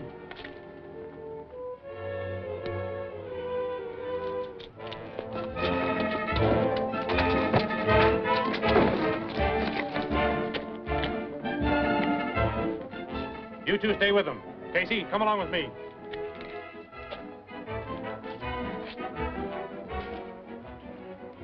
The truck's just pulled in. They're paying off inside. You better get your cut. Okay.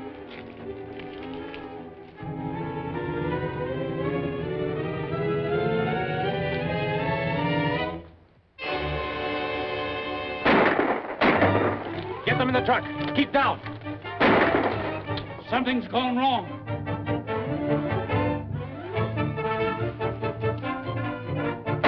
Come on, boys.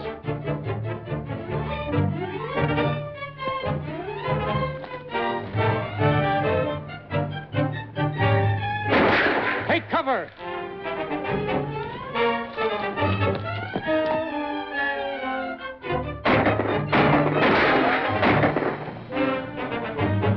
Take cover.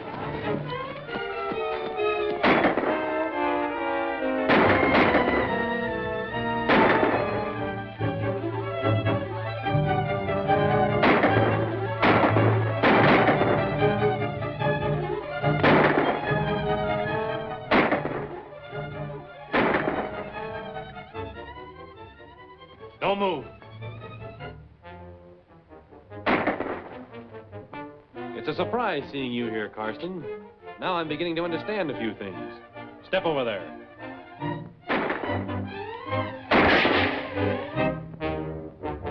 We can't get at him. I'll go up on the roof where I can pick them off one at a time.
that chimney. It got trigger. Where'd they go? I don't know. I lost track of them when the chimney crashed. We can get away through the tunnel to the railroad siding. Come on. We'll search the place.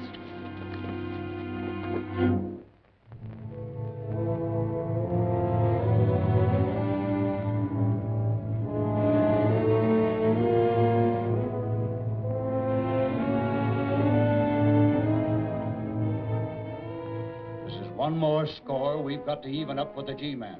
Well, Trigger got one of them first anyway. Yes, but not the right one. We've got to get Tracy.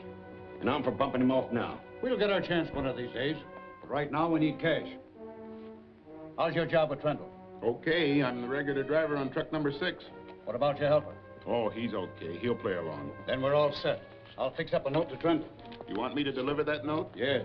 And when you do, tell Burton to stick around. In case Trendle calls in the G-Men, we want to know what their plans are. Okay.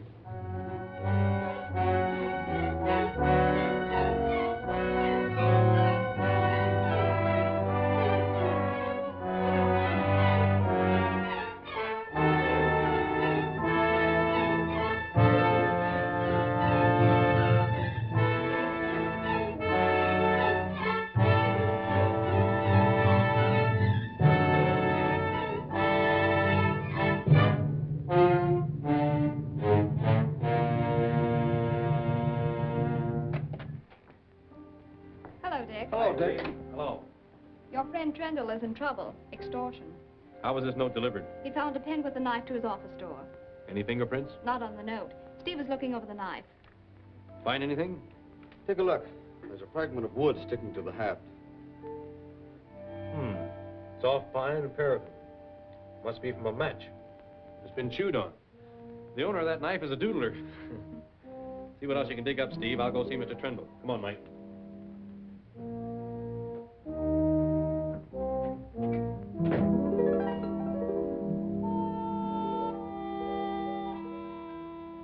Have you any idea how they intend to carry out these threats? No, I haven't. I have 60 to 100 trucks on the road all the time. They could easily be hijacked or wrecked. The biggest contract I have is with the government to carry supplies to repairmen, reconstructing the Riviera Dam, which is badly leaking.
Too bad the man I chased across the lumberyard died before I could question him or find out who he was. But these things found in his possession might help. Hello, a map. Why, it's a map of the Riviera Dam. The Trendle trucking route runs across the valley below the dam. And this road leads to the spillway. Anything happening to the Riviera Dam would wash out all the roads. Trendle would be forced to shut down and forfeit his government contract. But the guy we was chasing, maybe he was the only one behind the extortion. I don't think so. He was only a stooge sent to spy on Trendle. Unless I miss my guess, we're still dealing with the Starks. Could Good evening, ladies and gentlemen. This is station KDTR, broadcasting our regular 15 minutes of personal messages. This is a special feature of our station. Our first message is from Mr. L.C. Trendle. The answer is no. The Stark gang may or may not go ahead with their plans. Anyway, I've arranged with Mr. Trendle to ride one of the trucks tomorrow to see what happens. Gee, maybe there'll be some fighting. Can I go along, Dick? No, it's no place for a youngster. Mike, run Junior over to school, will you? Well, that's that. We'll go ahead. You boys know what to do. Now, we can do it, all right. We can put them out of business. What good's that gonna do us? Ain't gonna do us any good this time. But we got to let people know we don't bluff. When we make a threat, we mean business.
All set?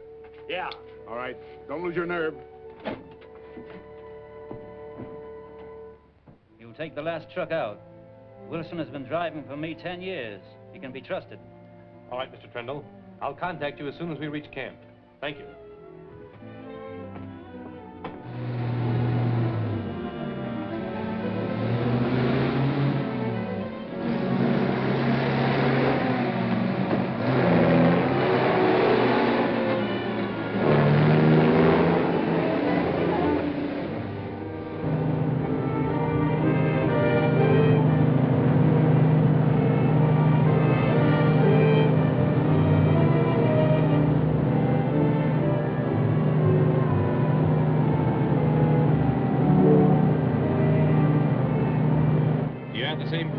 All the time? Usually. We take on extra ones now and then.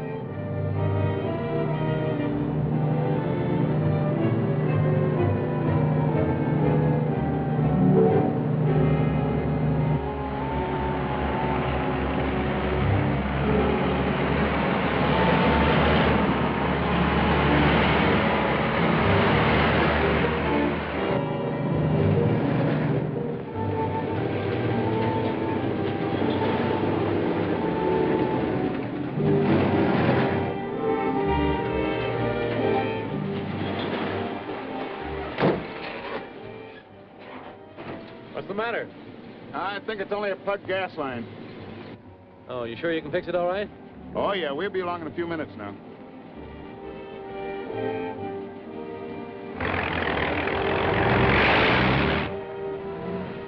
That guy on number 6, is he always chewing on matches? Yeah, when he ain't whittling them. Why?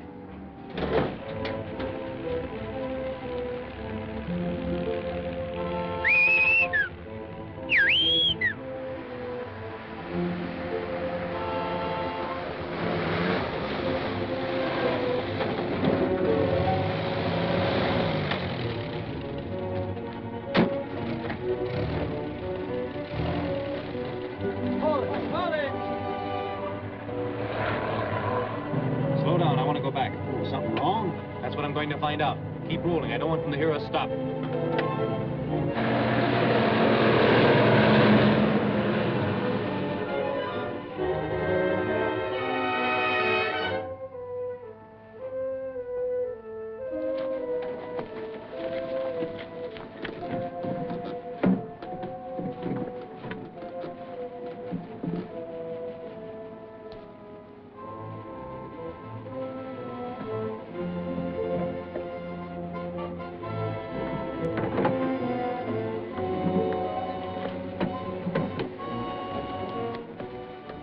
All of the dynamite?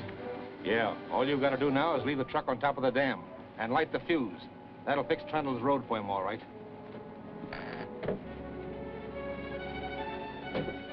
Everything's set. Let's go. Put up your hands.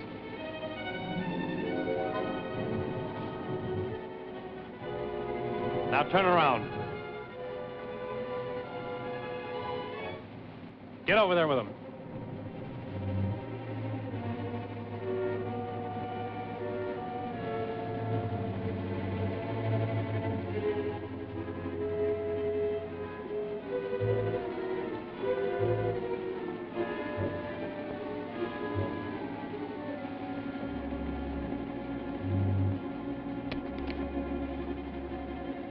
We sure did it that time, Dick.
dam.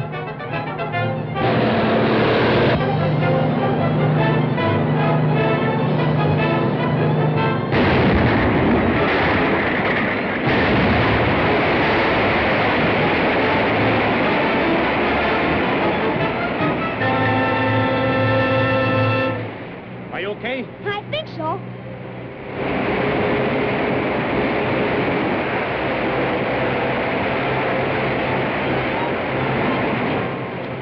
Where will that flood hit? It'll go down the valley past Vincenti. Is there a telephone near here? Yes, there's one in the gatehouse. We'll have them give a warning broadcast. Come on.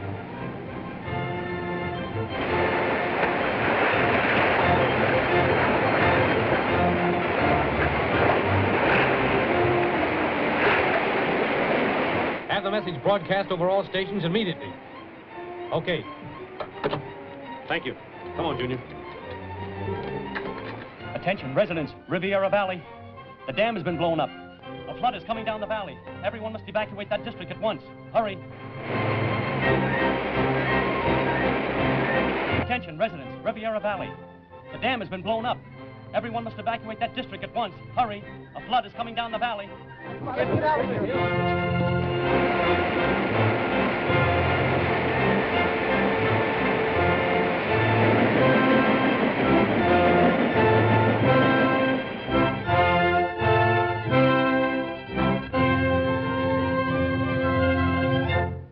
They'll probably give Tracy a medal for that. Isn't there some way we can get rid of that guy? I think there is. Read that. A representative group of city businessmen will seek interviews today with Police Chief Hutchinson and FBI Supervisor Dick Tracy in an effort to learn whether or not these departments are lax in combating the present crime wave which has struck this city. Well, what's that got to do with bumping off Tracy? He'll be holding this interview today, won't he? Spinning a lot of gab to a bunch of righteous citizens. We can blow the FBI, its records, and Dick Tracy into small bits. Yes, but how? For once, Tracy won't be on his guard. He'll never suspect his visitors. I get it. We'll hire a killer to get in with that group. Killers and mugs. We got to find somebody Tracy don't know. Somebody that looks like a respectable businessman. I know just the guy. Get the Duke on the phone.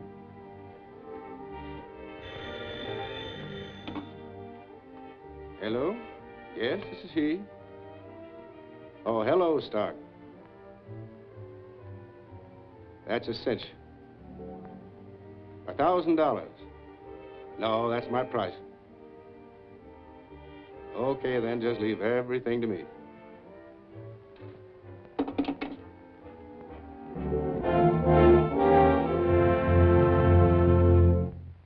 Mr. Tracy, Mr. Gant, Mr. Rice, Mr. Leonard. This is Mr. Reeves. Mr. Reeves just joined our party this morning, and we made him welcome. He is secretary of the Phoenix Chamber of Commerce, here to study civic problems. How do you do? Gentlemen, and this is my assistant, Steve Lockwood. And won't you sit down, gentlemen? Steve, take their hats. May I take your briefcase? Why, no, if you don't mind. I'll be taking notes from time to time, and I have my papers in here. I see. Oh, Miss Andrews.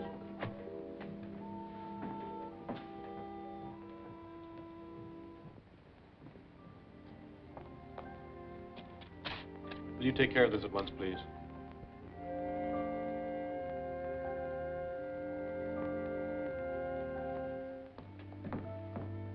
I think you understand, Mr. Tracy, why we have come here. It's not exactly in the spirit of criticism, but the citizens that we represent are very much in the dark as to just what steps are being taken against crime. I understand. But the activities of the Federal Bureau of Investigation are of necessity unpublicized. We try to avoid as much as possible any newspaper comment. Steve, bring in that tray from the lab, will you, please? Yes, sir. I'm going to explain to you, gentlemen, a few of the incidents in crime which have arisen in the past few months. I'm sure you'll agree when I'm through that the FBI has not been idle. Thank you.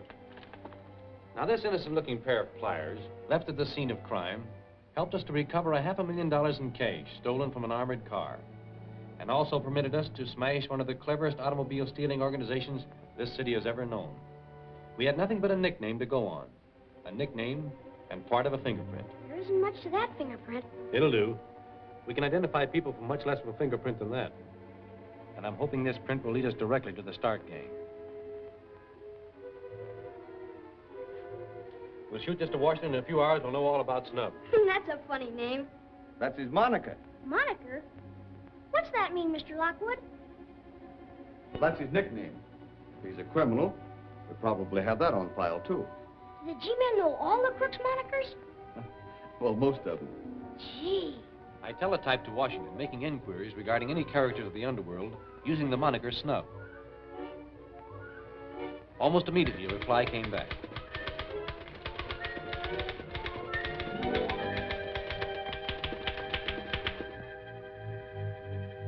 Worked him till last week, then he quit.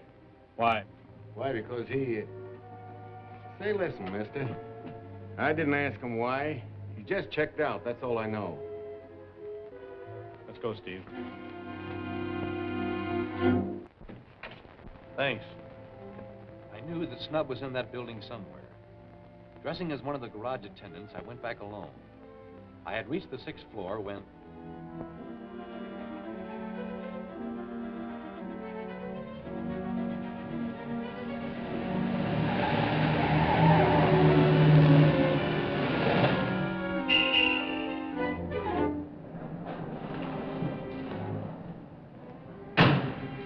When you get this one changed over, start them all for the dock. Okay. Come on, let's get the money ready.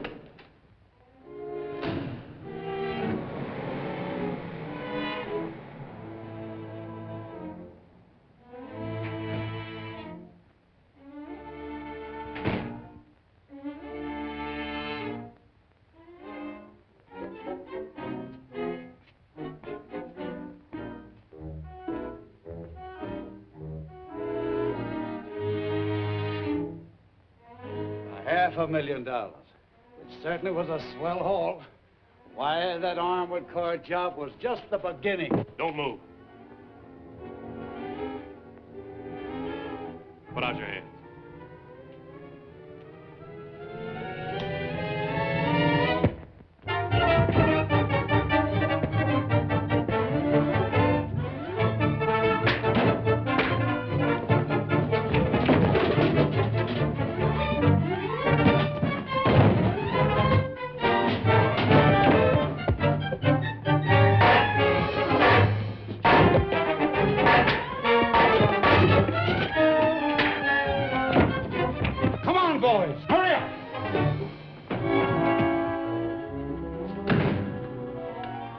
Removers loaded with ether.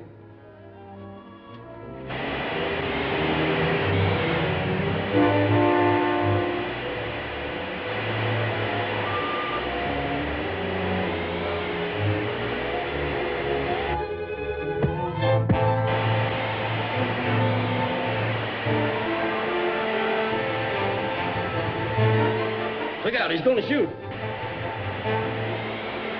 Well, what do we do now? That ether gas won't clear out for hours. Trigger, do.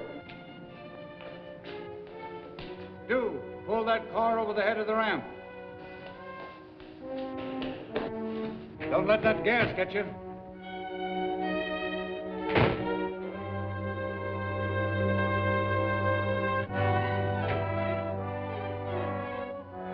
Put him behind the wheel.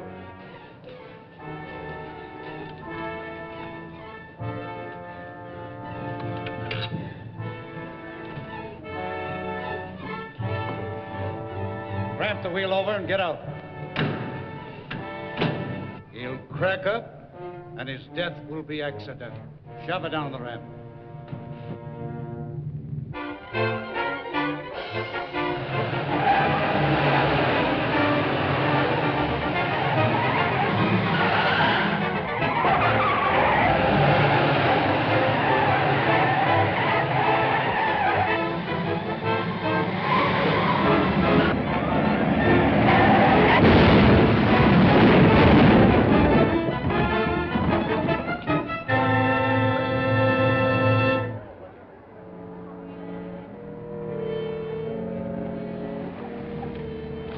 Dick? Yes.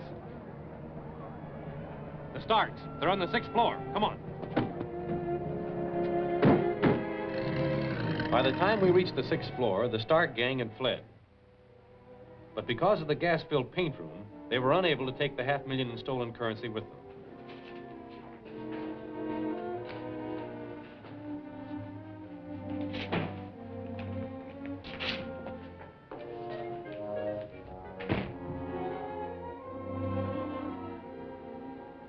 That wall's a fake.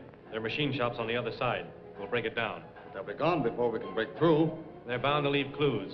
We'll fingerprint the place and take their files and correspondence. You men bring the money. Come on, Steve.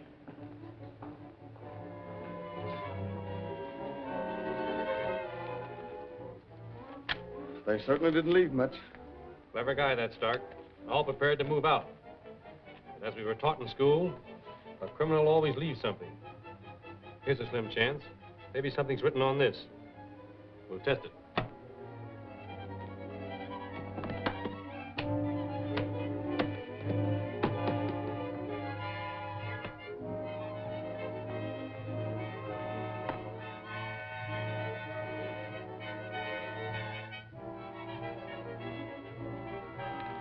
Just the name Baron Kroner. That was our next clue. Pardon me, Mr. Tracy. An important teletype message from Washington. Excuse me a moment, gentlemen. Certainly. Come along, Steve.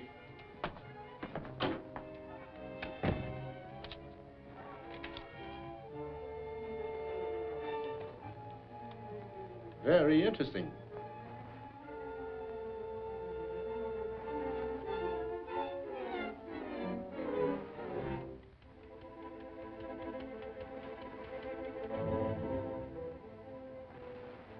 There's no such man as Reeves belonging to the Phoenix Chamber of Commerce. Call it a hunch if you like. But I suspected him of being a phony from the moment I saw him. What's his game? You remember he didn't want to part with that briefcase? Gentlemen, I am terribly sorry. I overlooked an important appointment with the mayor. Will you present my apologies to Mr. Tracy, please? Why, certainly, Mr. Reeves. Sorry you'll have to go. Thank you.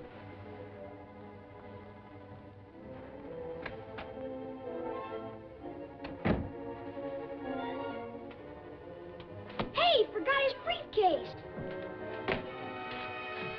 Hurry, you can catch him, Sonny. Yes, sir. And if there's a bomb in the briefcase, it won't go off while the so-called Mr. Reeves is here. We'll make an excuse to get it away from him and examine it.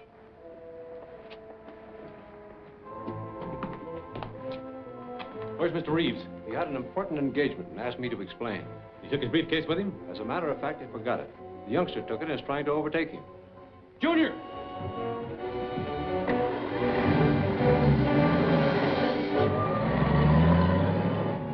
Hey, mister, wait! Hey, mister! Junior!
Where's Mr. Reeves? He had an important engagement and asked me to explain.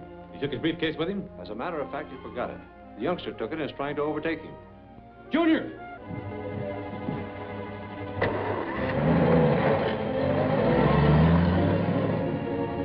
Hey, mister, wait! Hey, mister!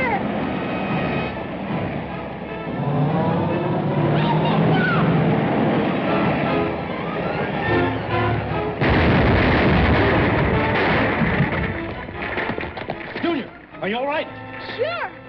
That was a close one. Look. That's the last of him. Junior, you saved us all. Yeah, but I didn't know I was doing it. And now for the full report. FBI? Oh, yes, Commander. One moment, please. Commander Grant. Hello, Commander. Yes, we'll be right over. Come on, Steve. We've got a date with the Navy. If anything comes in, we can be reached at the Terhune Laboratories. An electric welder. Yes. Well, it was a super welder. Professor Terhune has been working on it for, Over 2 years now. He developed it for the Navy Department. We tested it last week, and it's perfect. Melts the toughest battleship steel like so much ice. Going to be of tremendous value in putting armor plate on battleships. I read about it in the newspapers. Apparently, others read about it, too. When was it stolen? Last night, about 9 o'clock. I had gone out with my assistant for a bite of supper, intending to work late. When we returned, we found Mac, the night watchman, bound and gagged. Did he get a look at the men? Says the one who tied him had an anchor tattooed in the back of his hand. And this block and tackle? It was rigged just outside the window, overlooking the alley. You see, we're on the 3rd floor here, and we must have come back just as they got it loaded. How do you figure that? The ropes were still swinging when I ran to the window. They must have slid down them when they heard us at the door. Was anything else taken? Nothing was even disturbed. Oh, they knew what they were after, all right. What do you make of it, Commander Grant? I don't like to think it, but there's the possibility that some spy of a foreign power has stolen it for shipment to his country. Where are the plans? Right here in the safe. Then it wasn't foreign spies. They would have taken them. Easier to transport. Guess you're right. But who else would steal it? Someone who wanted to cut a hole in armor plate and do it quickly. Well, there's no time to lose. This is our only clue. A brand new set of blocks and tackle. Steve, phone Gwen. Have her make a list of every hardware wholesaler in town.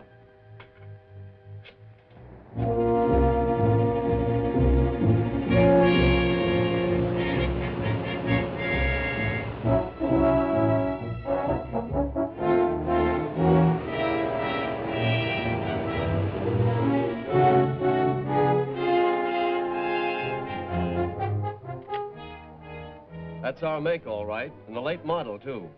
I want you to get a list of every sale you've made of that model. Well, this is a cross-section of the building structure. Here we are now, and directly beneath us is that block jewelry shop. Here stands the vault, and as you know, it runs from floor to ceiling. A little hardwood and concrete to cut through, and we're right on top of the vault that holds a $500,000 shipment of blue-white diamonds. It looks like a natural. Now, Snub, how long will it take? Well, that vault's made of battleship steel. With an ordinary arc welder, 6 hours. And the new one? Well, my guess is 40 minutes, unless we blow some fuses. You know, that thing will pull an awful load. Enough to show on the powerhouse meters? Yeah, sure, especially on Sunday morning. All right. I'll send Sweetie and 2 or 3 of the boys out there and have them take charge of the plant. Now, Snub, at 7 o'clock tonight, you start on the floor. Saturday night, nobody in the building. At 9 tomorrow morning, the boys and I'll bring the welder here. At 10 sharp, you start on the vault. And inside of an hour, we ought to be out of here with the diamonds and whatever else they have in the vault, and no traces left behind. Where's the next stop? B&J Transfer Company, out East 22nd Street to Dalton.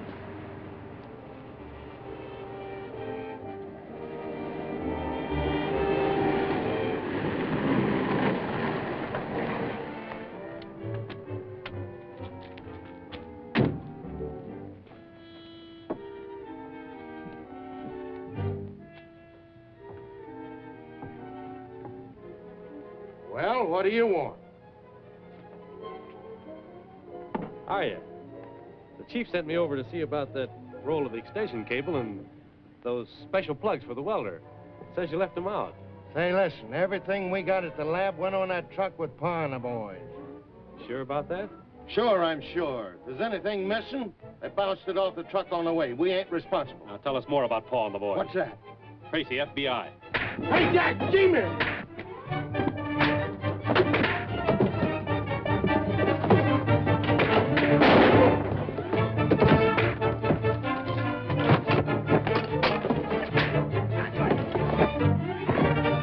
Hold it! You two! Step up here.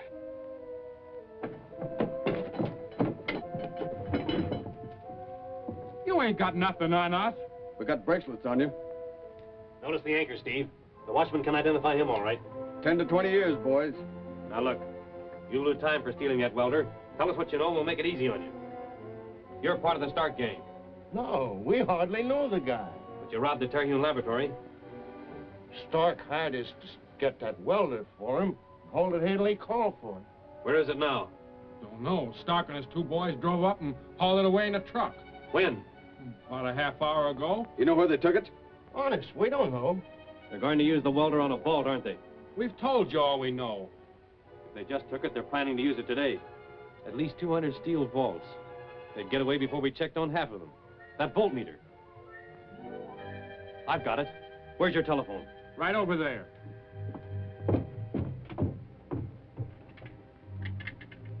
Hempstead 5880. Dick Tracy, tell me, would your welders be likely to pull much of a load in operation? Yes. Very heavy amperage. And would that load be likely to show on the powerhouse meters? Almost certain to. Thanks. We may have it back for you tonight. Come on, Steve. Where to? The power plant. We'll drop these boys at the Crescent Heights police station on the way out. Come on.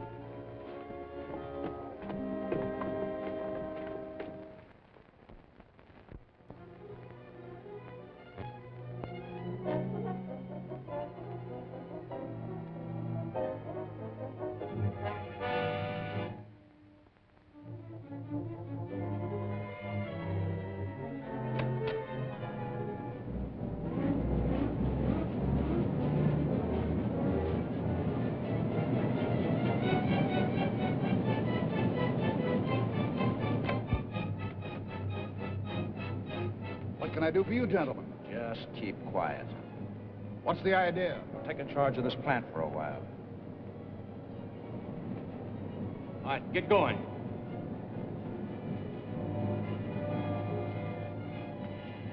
Take him up to the locker room. Tie him up good and safe. I'll phone that everything's all clear.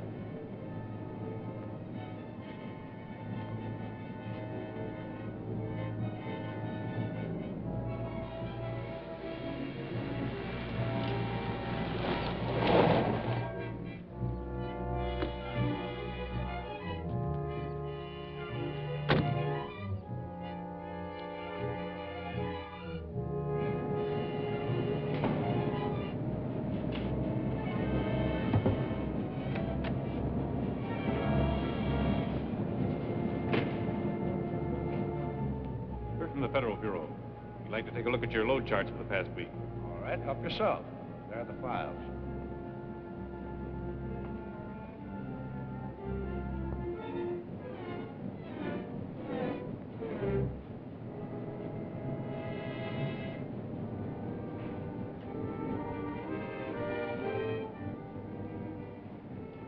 G-men, tell the boys to stand by in case of trouble. I don't want any shooting. I'm not going to face any murder rap.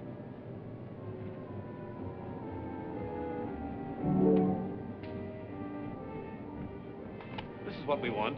Take us to the main switchboard. What are you fellas after? Just investigating. Which way? I'll show you.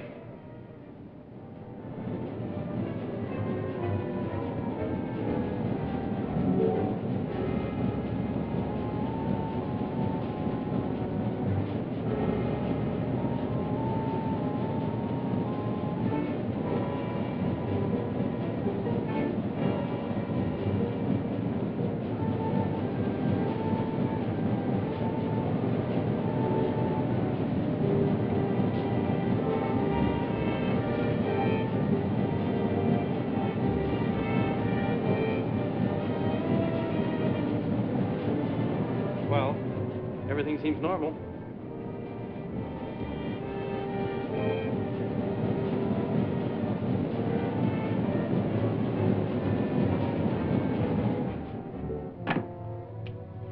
Well, we're all ready.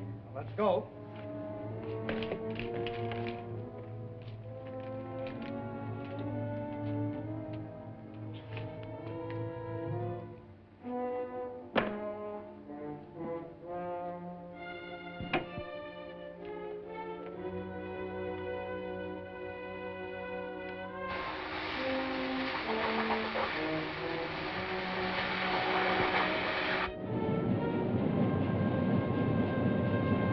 There it is. See that needle jump?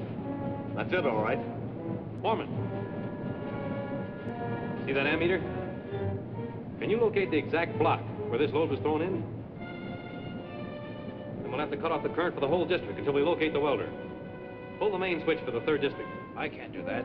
It's an order. Steve, pull the switch. Must have blown a fuse at the plant. Now telephone the boys. It's somewhere in the 3rd district. Okay.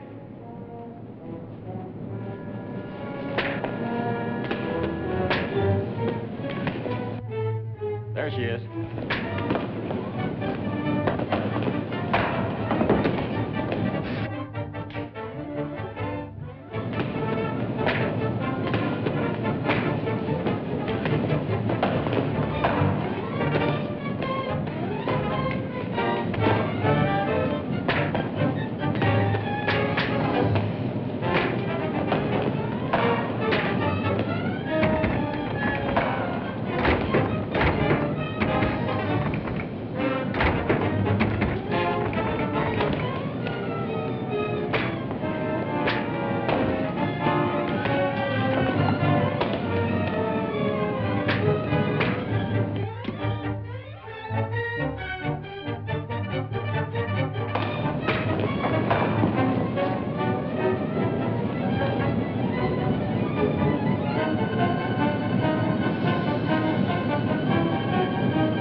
car's off again. There she is.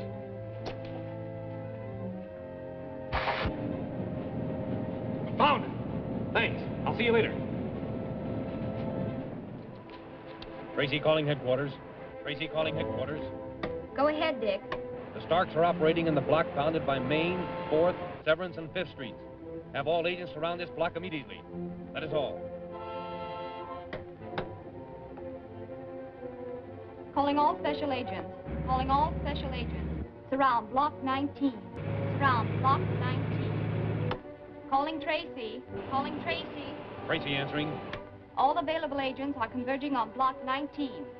Message received.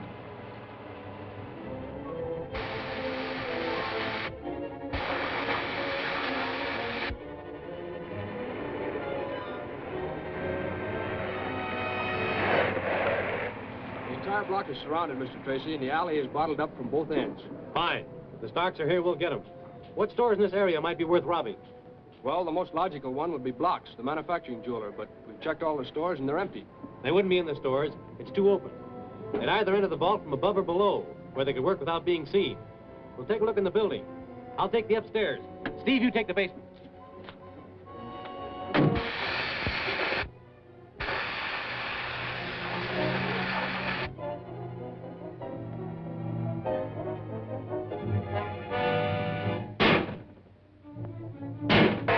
That did it.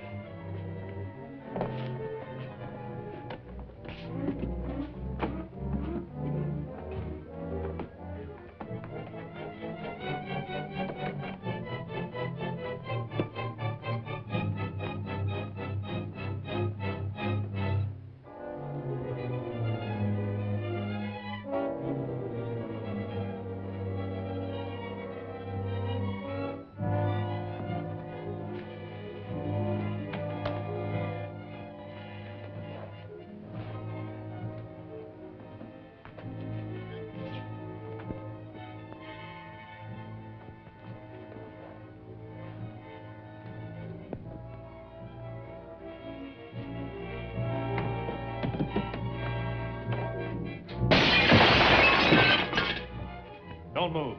Back up. All right, turn around.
They went up the fire escape.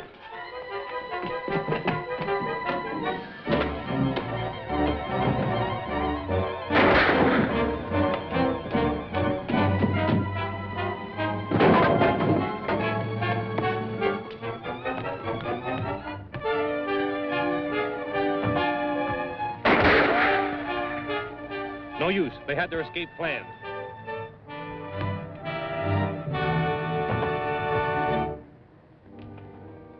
Take him to the city hospital. Keep a guard over him, and let me know the minute he regains consciousness. I'll come over and question him.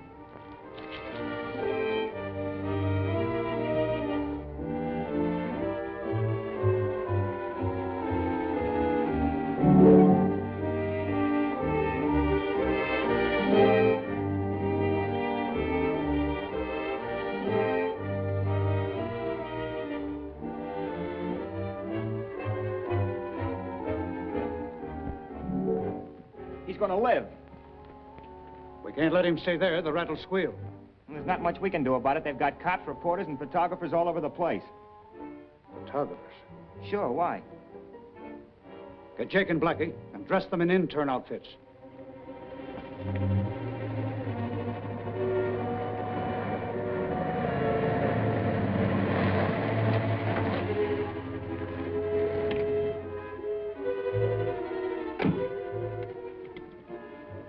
And don't drop.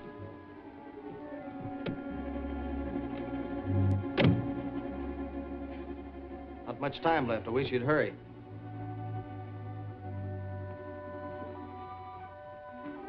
Hello. You waiting for someone? Yeah, we're waiting for Tracy to finish questioning that mug in there. We got to get some pictures. Oh, I see. Now listen, you must know how to contact the Starks. Tell me where they live.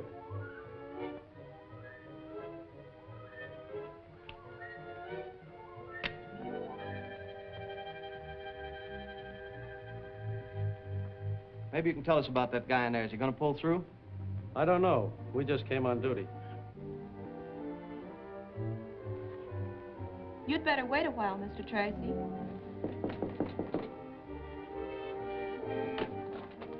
Gee, Mr. Tracy, if we don't make the addition with these pictures, we'll be canned. Give us a break, will you? Okay, but make it snappy. Thanks, Mr. Tracy. We'll just take a couple and run. Come on, Snaggy, snap it up. All set? Take it. Tear gas! This window, let's open it.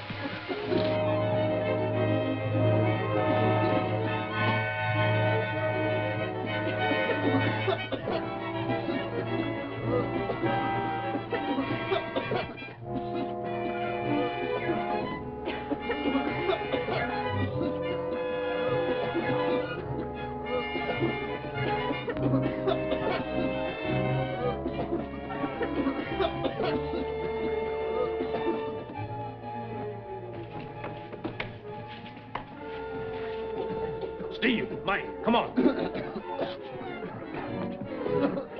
It's locked. He's gone.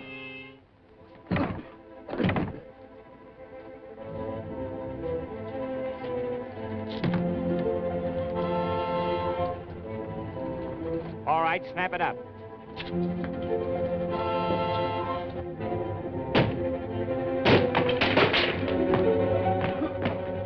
Downstairs, quickly.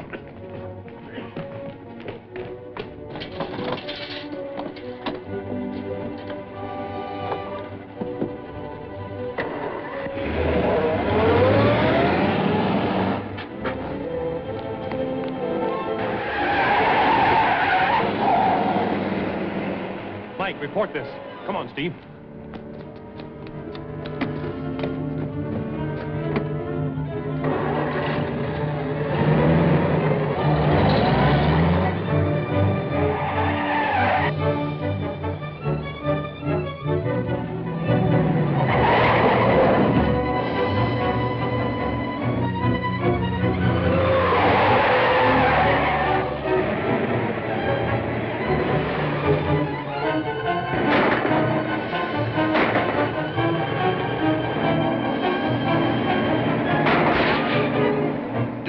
Followed. Want to stop? Okay. We're gaining.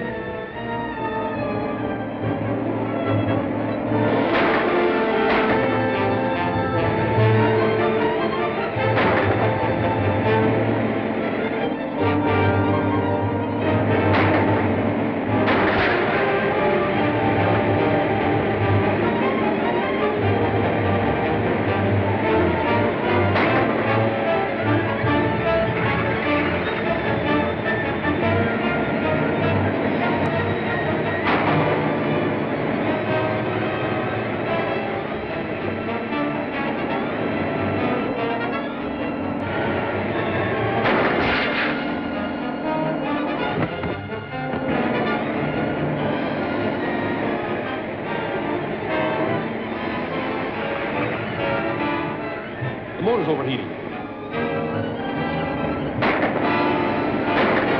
We'll try to pull alongside. Take over the wheel. Okay.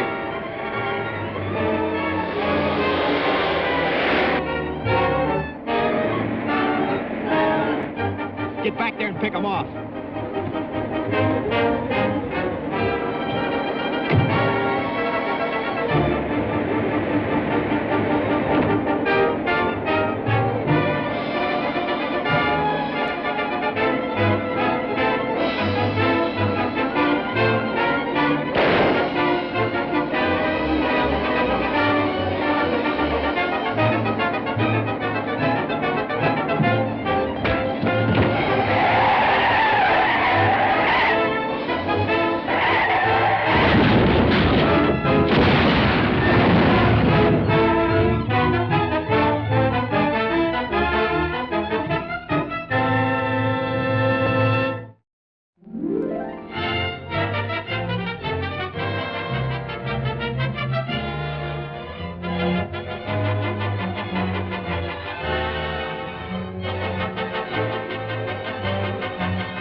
Mike, report this. Come on, Steve.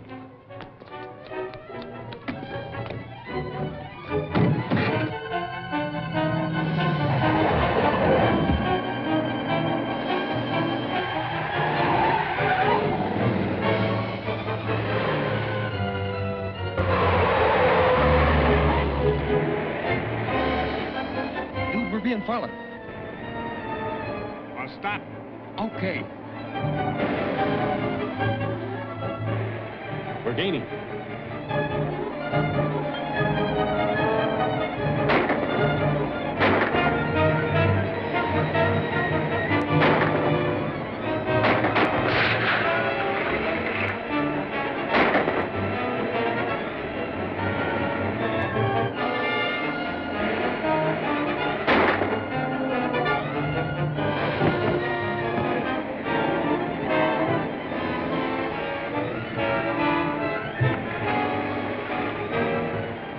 The motor's overheating. We'll try to pull alongside. Take over the wheel. Okay.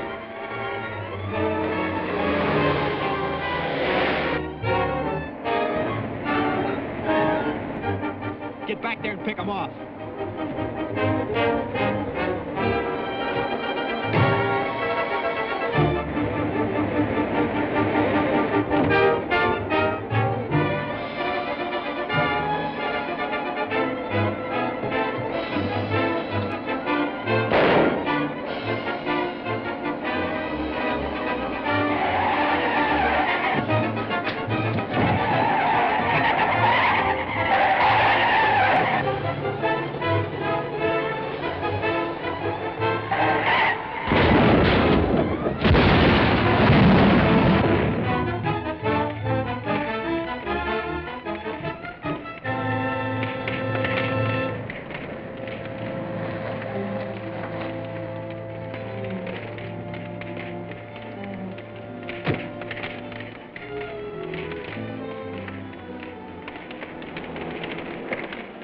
Were they killed? Yes, all of them. Dude Stark, the engine electrician, and the other one. I don't know who he was. Well, there's nothing we can do here now. I'll stand by. You call the coroner. Right. The coroner was able to identify him, all right. The driver was Dude Stark. Well, that's one less of the Stark gang. We've gradually cut them down. I'd hope to get some evidence from that injured man that would lead us to Paul Stark. He's really the brains of the gang. What is it, Gwen? A reminder from Commander Mason. You promised to go with him to see the demonstration of the new torpedo speedboats. Oh, so I did. I hate to take the time off, but I suppose I owe it to the commander. Gee, can I go too? I like to see boats. Sure, we'll all go. Let's make a party of it. And take Junior, too.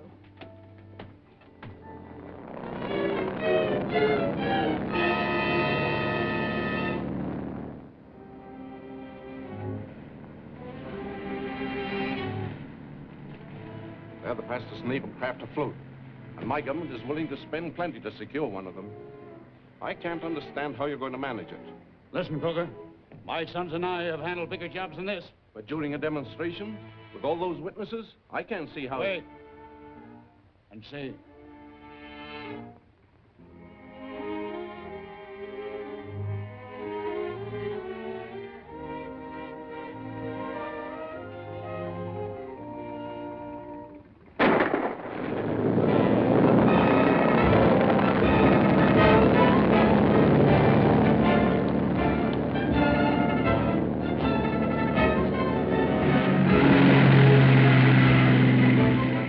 Target, that old ship over there? Yes, it's 4 miles out. That boat will be within firing range in less than 5 minutes. Gee, that's far away. We can't even see what happens. Well, that's why we brought Mr. Dakin's television eye with us. Come over to the truck. He's going to give us a demonstration.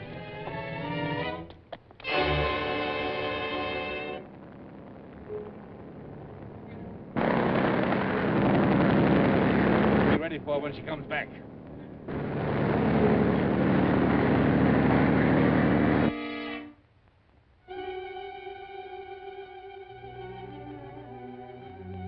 I didn't know they had perfected a portable television set. This is not a true television machine. You might call it a combination television and a very powerful telescope. No sending apparatus is required. We're still in the experimental stage. Our main trouble is in the manufacture of the master tube elements. It takes 2 skilled men 1 month to spin and assemble one.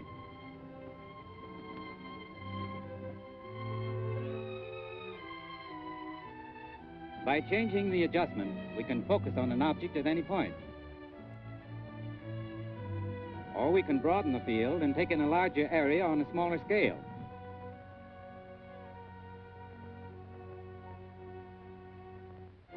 He's ready to fire.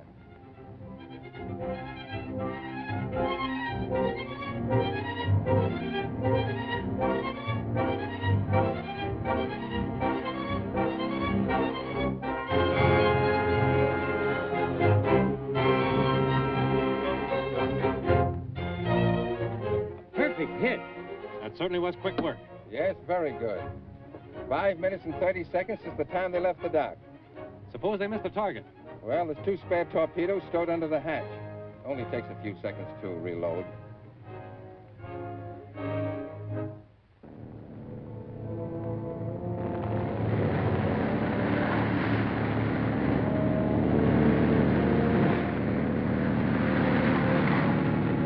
She's coming back. Let's go.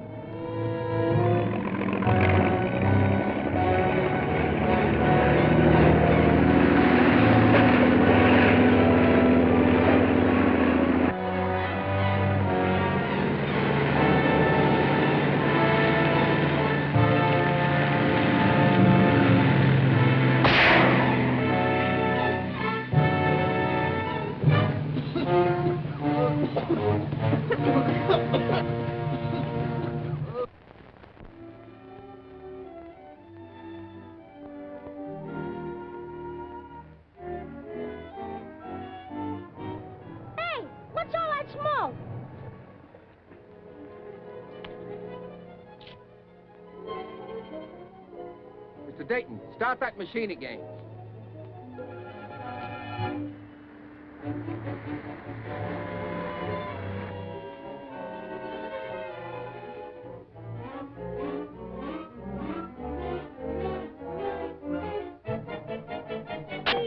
What's the matter? The master tube blew out. It'll take 20 minutes to put in the spare. If you fix it, try to follow the other boat. Come on, Steve and Mike, we've got to rescue those men.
Take the wheel, Steve. I'll have a look at that other boat.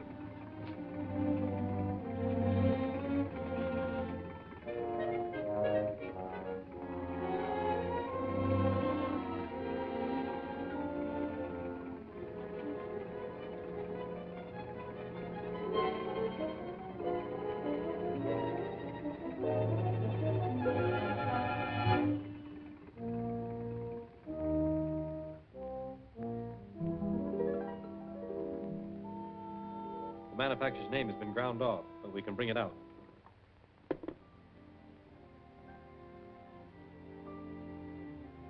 Draper Gas Company, 640 F Street.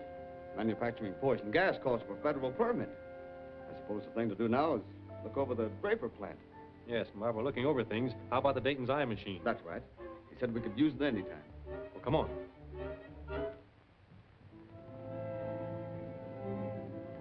There's the gas plant over there. Try focusing through the office window.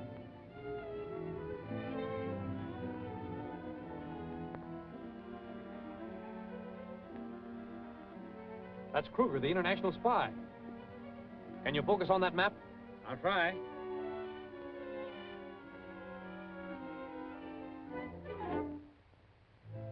The M Street dock. We've seen enough. Come on, we're going over there.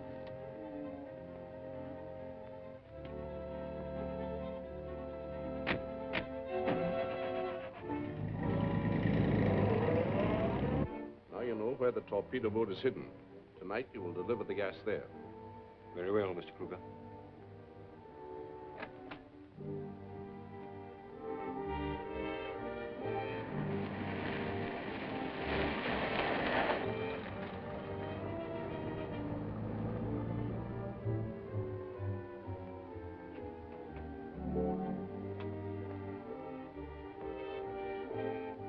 Mr. Draper? Yes? We're from the FBI. Where's Kruger? I don't know who you're talking about.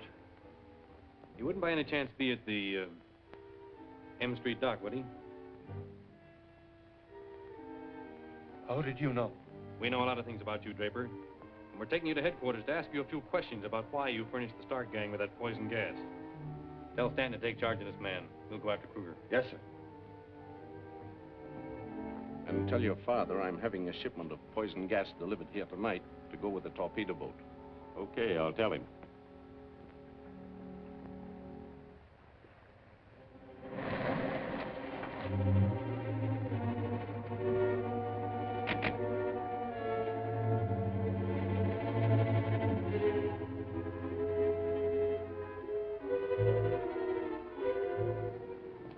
All right, boys. Put up your hands. Turn around.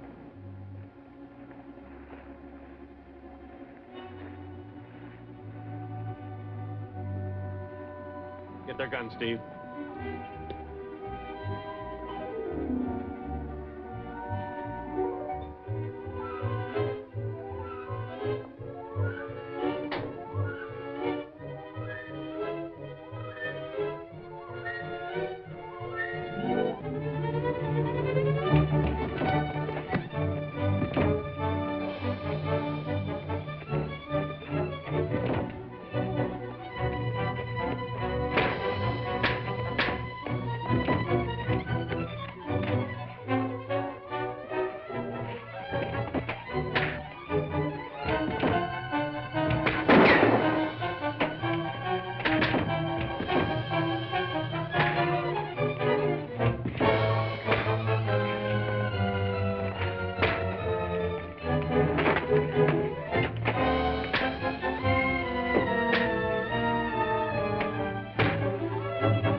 Get that net.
boys.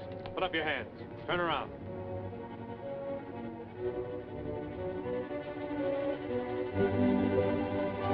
Get their guns, Steve.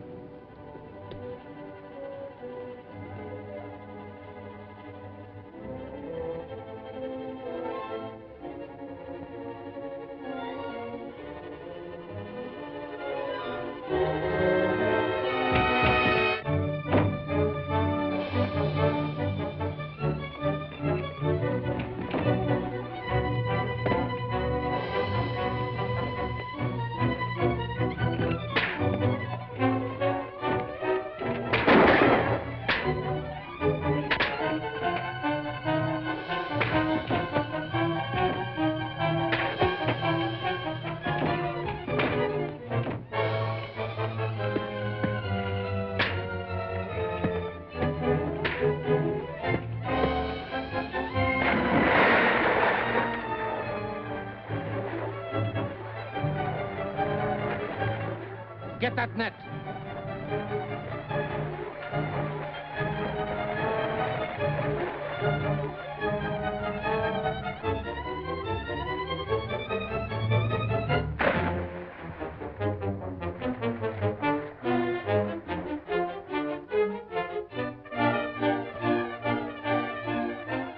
We better scramble. The cops will be here in a minute. Get the car and take it out of here.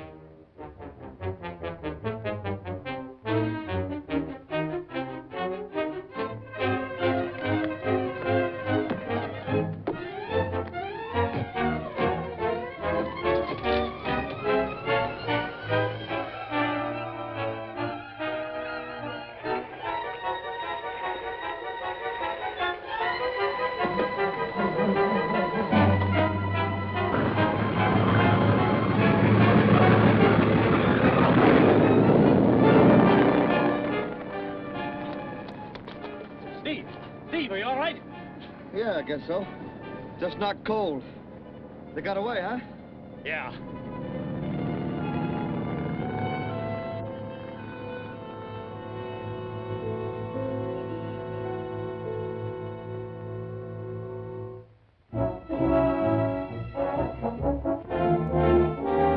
good to see you again, Mr. Anderson. How are all the boys back in Washington? They're all fine. Of course, they wonder a little bit if Dick Tracy isn't slipping in regards to cleaning up the Stark gang. I guess a lot of the boys would like to get their teeth into the Stark case. They certainly would. The theft of the torpedo boat has me worried, Mr. Anderson. We haven't been able to get any leads as to where the Starks have taken it. All in good time, Dick. I'll wager that before evening you'll know where the torpedo boat is. In the meantime, tell me some of the facts you've run up against in tracking down this Stark gang. Well, we've been able to reconstruct most of the details of the $500,000 armored truck robbery which cost the life of Agent Merton. I remember the day I gave Ron his first assignment. No time like the present to go to work, Ron. The Ward Trust and Bonding Company has just requested a special agent to accompany $500,000 across town. Your first assignment. You'll find the details on this card. Right. I'll pick you up at that bank and we'll take Junior back to school. Okay. Yes, sir.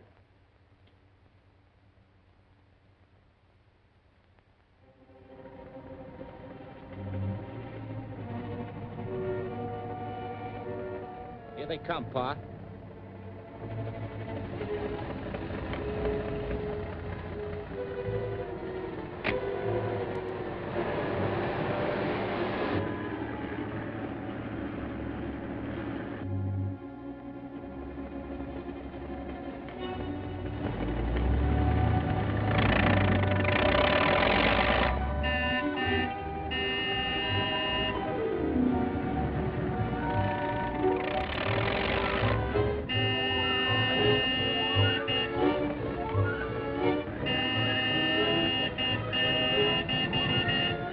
Of that van up ahead must be deaf. Yeah, you better turn off this alley at the next intersection. But, sir, we're not supposed to leave our specified route. I know it. But I have a hunch this is not on the level.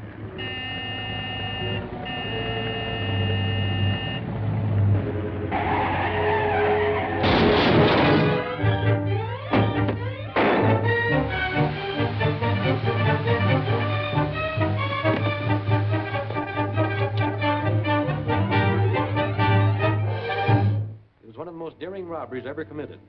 But Ron Merton wasn't killed by gas. I was taking Junior back to his military school when I first made inquiries regarding the armored truck.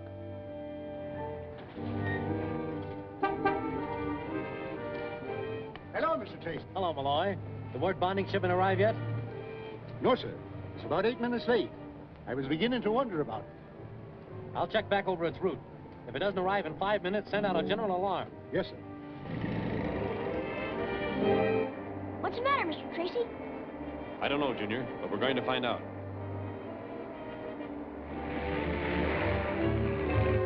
It's almost through. Be careful you don't get a whiff of that gas when she comes open.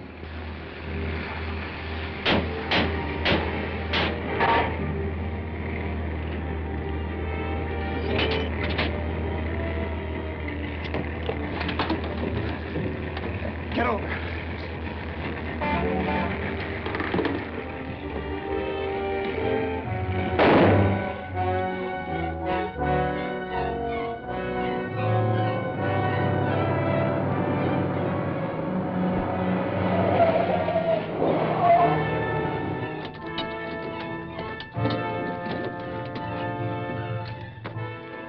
Hurry it up, boys.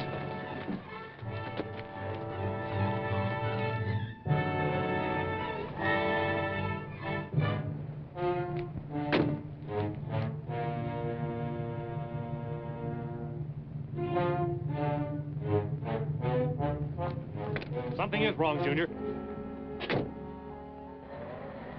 The presence of that abandoned truck convinced me that something had happened to the armored car. I backtracked and inquired of various people. The only car that's come out of this alley in the last 15 minutes, Mr. Tracy, was a Whiteman storage van. Which way did it go? I believe it went down that way. Thanks.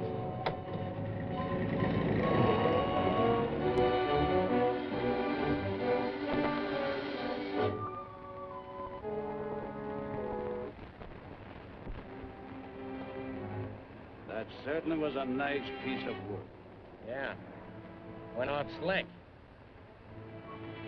But the G-man, he... What about the G-man? You didn't figure on gas masks. Well, come on, what happened? Don't worry. You won't cause us any trouble. Kid plugged him. He had a gun on Champ and me. I suppose you made sure he was dead? Well, he dropped without making a sound. Did you make sure he was dead? How do you know you haven't left a witness behind who can identify you all? Slow down. What are you doing? I'm gonna make sure of that G-man. Kid'll get him. Drive to the city dump. Why, hello, kid. I'm not the kid. Now get going. Sure.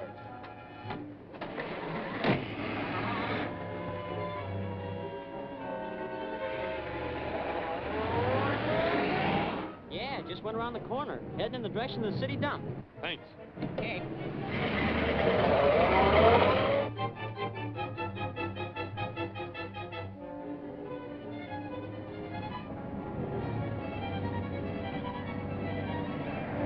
Slow down.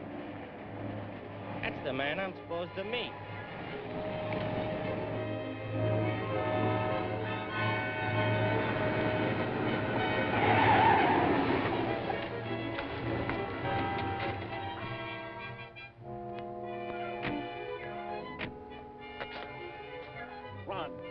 Run.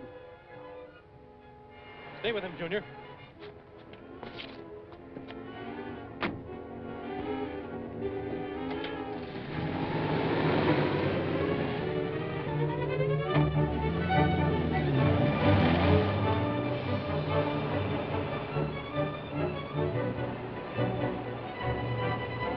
That car catches us, I'll blast you.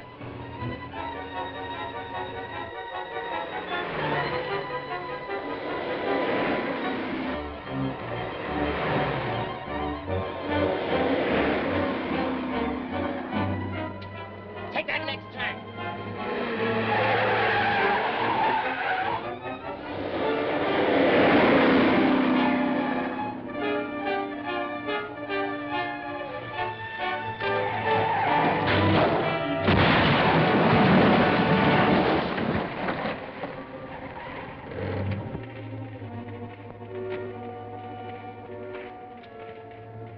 Anybody see what happened to the men inside of that cab? It burst into flames before I got here. Maybe that man can tell you. He was the first one here. First one I ever seen. I was no more than 20 feet away when it happened. What about the people inside? Poor fellas, they never had a chance. The driver still seemed to be conscious. I tried to get to him, but suddenly the cab was a mass of blazing flames. You live in the neighborhood? No, I live over the other side of town. I just happened to be walking this way today. You know, the old business, looking for a job. Quite a walk. Yeah. Especially with a broken ankle. You'll be needing a doctor to fix that fracture. The kid was quickly tried and convicted and paid with his life for Ron Merton's death. Later, as you know, we recovered the $500,000. An extremely interesting account. Mr. Tracy's office. For you, Mr. Tracy. Tracy speaking. This is Dr. Stroback of the receiving hospital. We have a patient who is badly wounded. He won't give his name, but keeps asking for you. Says he has something very important to tell you about a torpedo boat. You better hurry. He hasn't long to live. I'll be right over. You win your bet, Mr. Anderson. We've got a lead on the torpedo boat. Come on, Steve. We've got to get to the receiving hospital. Let's go. My government offered $50,000 for the torpedo boat. The stock gang stole it from me during a demonstration. Then the same night, my government cabled me to cancel the deal. I had no money with which to pay the stocks. They shot me and left me for dead.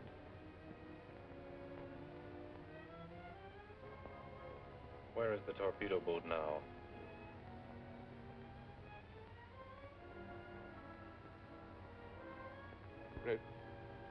Red Hook Channel. Abandoned ship. Friday.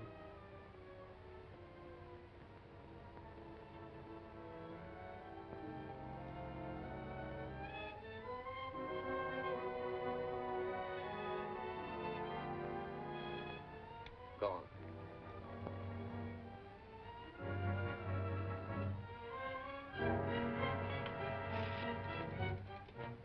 FBI headquarters, please. Hello, Tracy speaking. Send all available agents to Red Hook Channel. That'll look for an abandoned ship grounded there. Lockwood and I will go on ahead.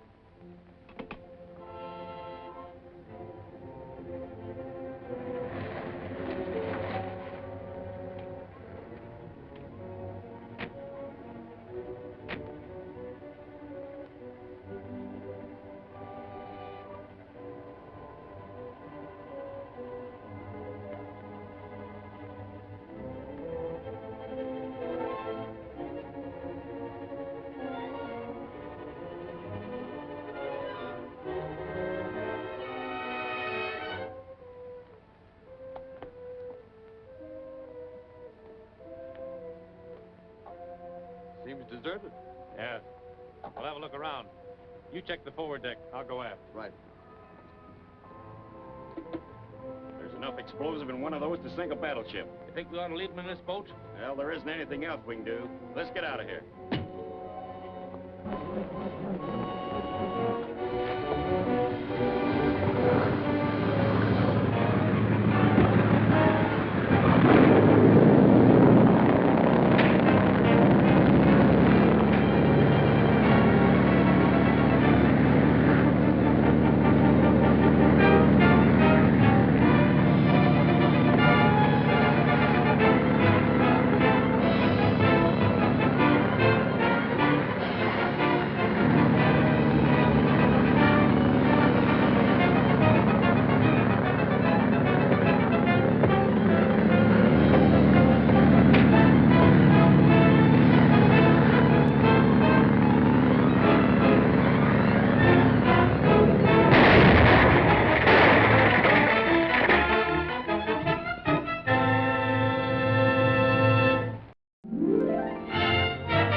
Seems deserted. Yeah. We'll have a look around. You check the forward deck. I'll go aft. Right.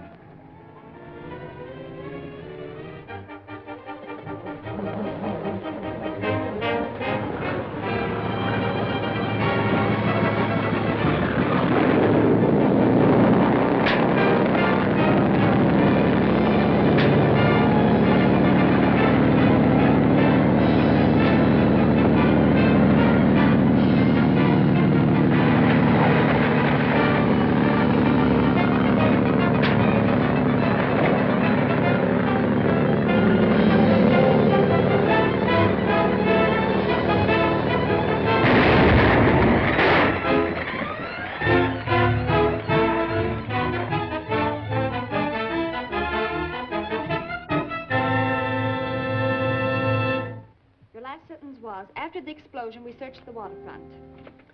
Which revealed that Champ Stark had made his escape. Yes? A Miss Watson to see you, Mr. Tracy. Send her in.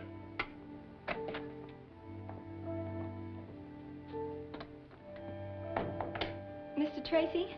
Yes? What can I do for you, Miss... Watson, Mary Watson. I'm cashier at the park cafeteria. I need some help. Well, won't you sit down? Sit here, please. Oh, thank you. It's about my brother. You see, he and I are all that's left of our family. Eddie is a good boy at heart, but lately he's got mixed up with a bad bunch, and I'm worried about him. Well, I can sympathize with you, but I don't quite see how I... I've heard so much about you, Mr. Tracy. I felt if you would just have a talk with Eddie, I'm sure he would listen to you. Tell me, has he mentioned the names of any of the men he's been associating with? He's spoken of Gilmore and Stark, and one or two others. I forget just who they were. I'll be glad to help you. When can we have a talk with your brother Eddie? If you could get away now, we'd probably find him at Kelsey's pool hall. He hangs out there most of the time. Fine, I'll go with you. I have your letter ready now. You may want to sign it before you leave.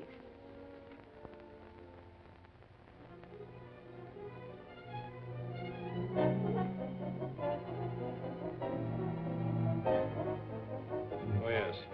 Thank you very much.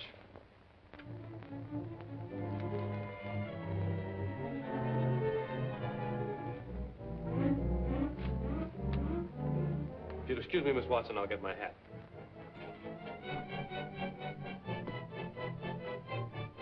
You're wise to put on that bulletproof vest.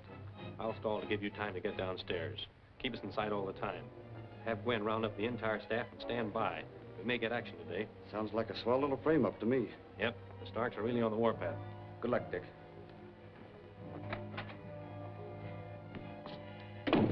All right, Miss Watson, we can go now.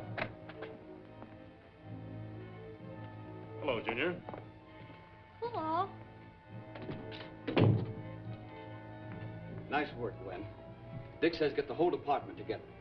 Blake's at home. Cat's Nat at the laboratory. Looks as if we might have some excitement.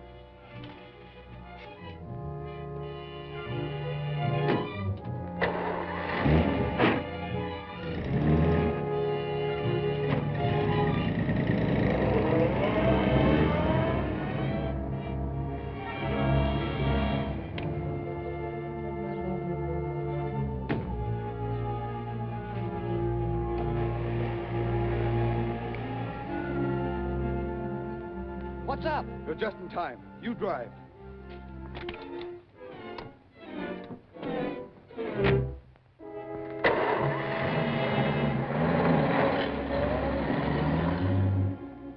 Arl, stand by the lever. Joe, don't shoot if you can help it. Okay, boss. Yeah, shooting's too good for him. I want Dick Tracy in here alive.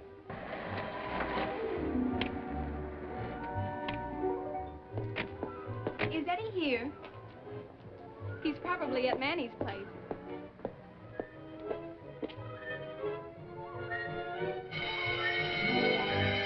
Take your place.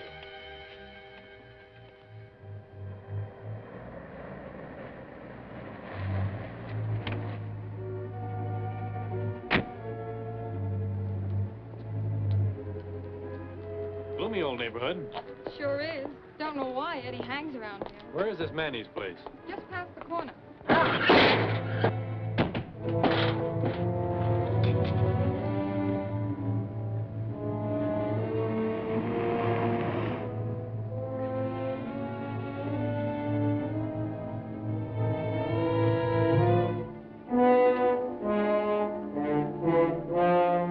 You're coming with me, Tracy.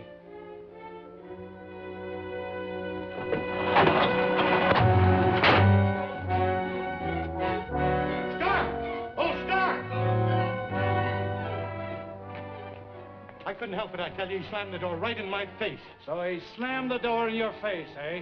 Well, get it open.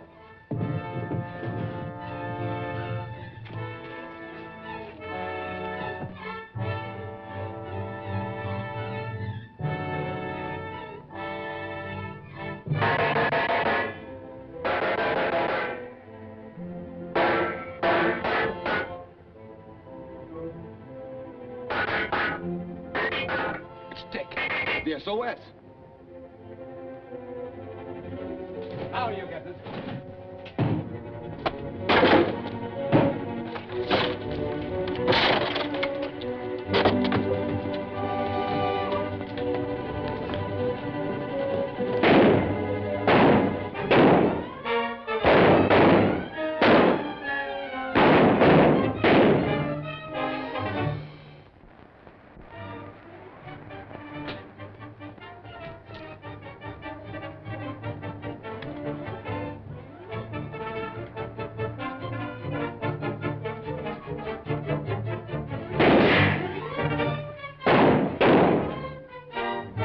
Okay, we've had enough. Come on, Mike. Come on, you two. Get out of there. It's all right. Only a flesh wound. What happened to the Starks? Where'd they go? Took a powder up that coal chute. Take a look.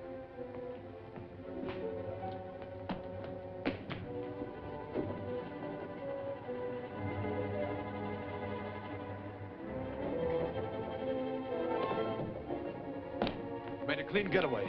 Must have taken my car. It's gone. All right, get going.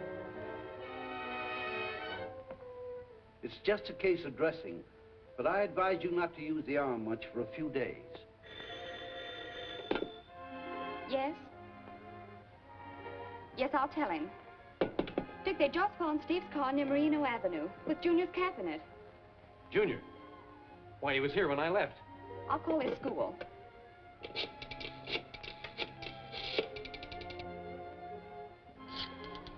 Now remember, you say just what I told you.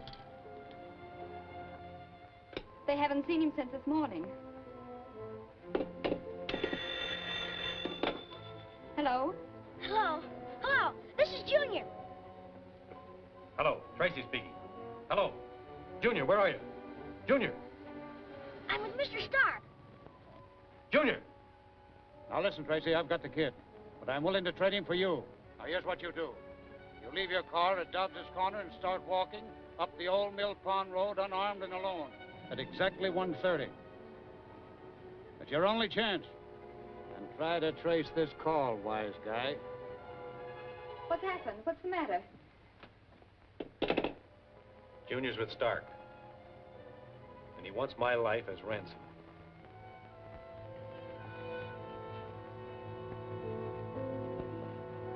How's this? 1, 2, 3, 4. 1, 2, 3, 4. Okay.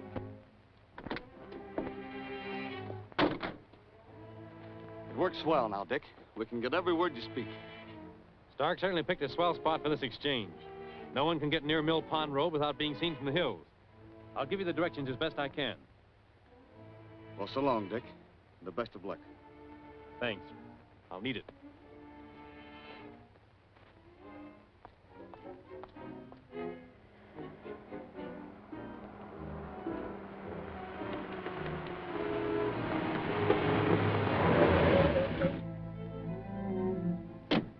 Well, Mr. Tracy. Nice meeting you under these conditions. You certainly kept me walking long enough, Stark. I must have covered 2 miles in this hot sun. Get that? He walked about 2 miles before they picked him up. That's a first move. Get in. Where's Junior? Perfectly safe. We can turn him loose later. Get going.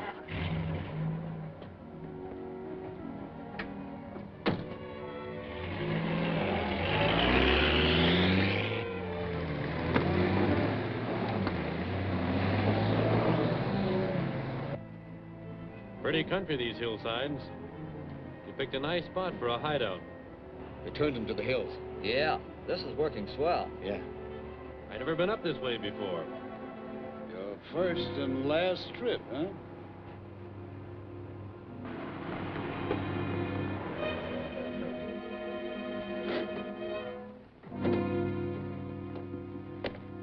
"14 Outpost Road, huh? Is that where you have Junior? Yes, you can see him inside. Get that? 14 Outpost Road. We've taken good care of the kid, Tracy. We'll let you have a visit with him before we turn him loose. That's about all the information I want your men to get. Hey, we've lost him. Well, that's all we need. I'll relay it to the boys.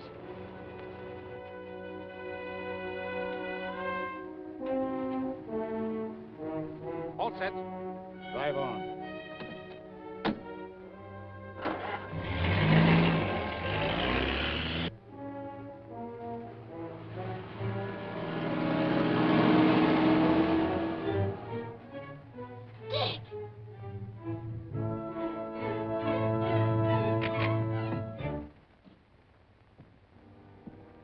Gee, I'm sorry, Dick.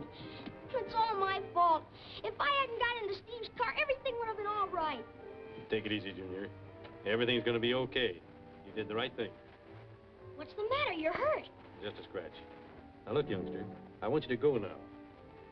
We can finish our business after Junior's gone, can't we, Stark? What do you mean? I mean, the kid will be twice as useful to me when you're out of the way. Get in that room.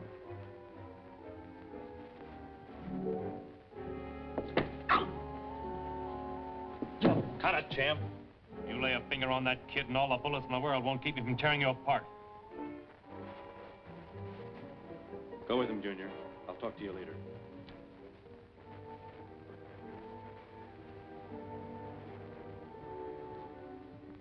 Hey, you had the champ buffalo, Tracy. It's too bad you're on the other side of the fence. I could use a guy like you. Get in that room. We'll finish our talking there. Say, that G-man's a pretty tough monkey. Tough? Wait till you see his face when his pals get blown to bits. We've got TNT planted under the other cabin. They'll think we're in there. In fact, they're on their way now. And 2 minutes after they open that gate and trip the switch,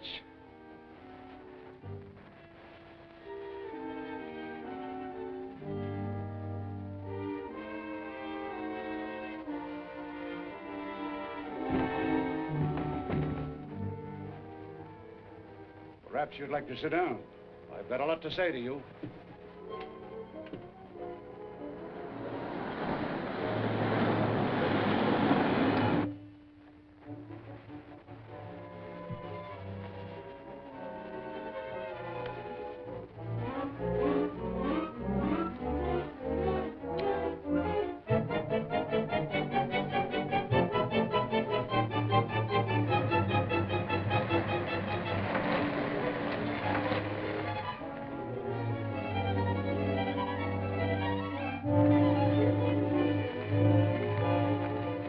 While it won't bring my 4 sons back to me, I'll at least have the satisfaction of sending you after them.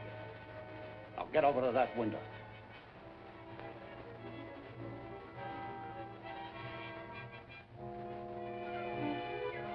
And there go your brave G-men to your rescue. When they find that place empty, they'll head up here. Yeah, that's why you're wrong, Tracy. I've told you nearly everything I wanted you to know. There's nothing left now but the wind-up. And that finishes your G-men. Now, Mr. Tracy, step back from that window. One more little matter to attend to, and you, Mr. Dick Tracy, will never bother me anymore.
I'm sorry, Dick.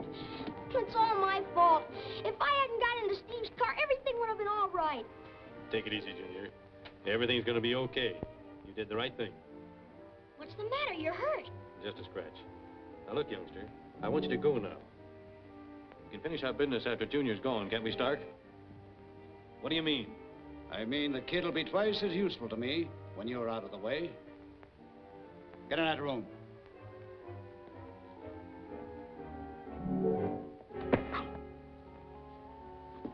Cut it, champ. You lay a finger on that kid and all the bullets in the world won't keep me from tearing you apart. Go with him, Junior. I'll talk to you later.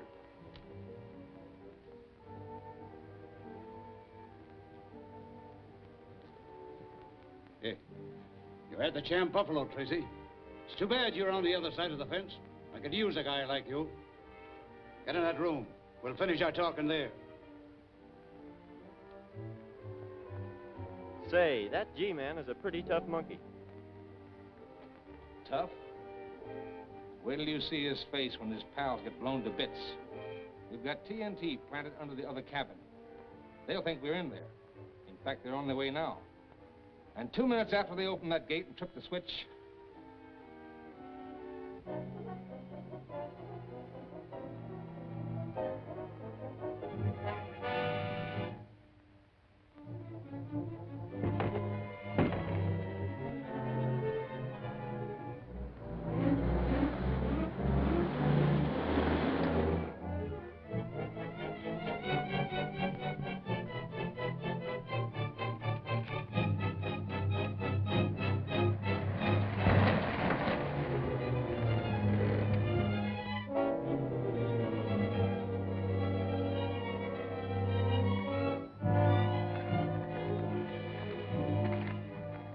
While it won't bring my 4 sons back to me, I'll at least have the satisfaction of sending you after them.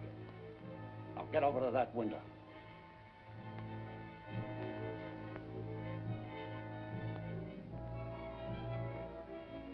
And there go your brave G-men to your rescue. When they find that place empty, they'll head up here. Yeah. That's why you're wrong, Tracy. I've told you nearly everything I wanted you to know. There's nothing left now but the wind-up. Steve! Dude, the cabin's gonna blow up! Dick's not there! Get clear!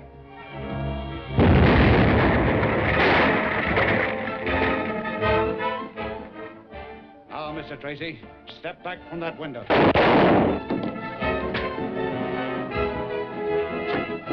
No! It's more valuable to us alive.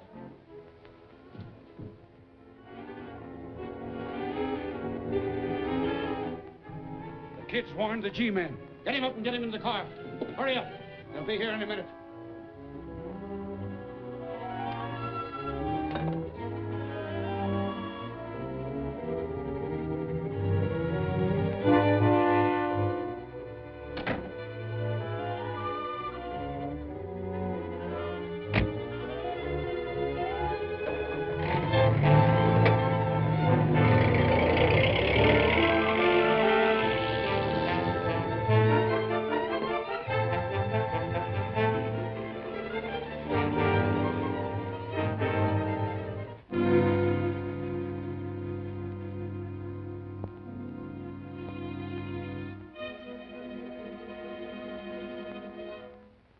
It's our duty to wage relentless war against crime, even though it might cost the life of the valued agent.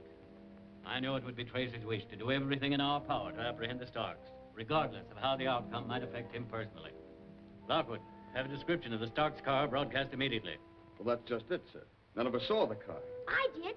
It was a black Harmon touring car. I memorized the license. It was 2R-31-94. Good boy, Junior.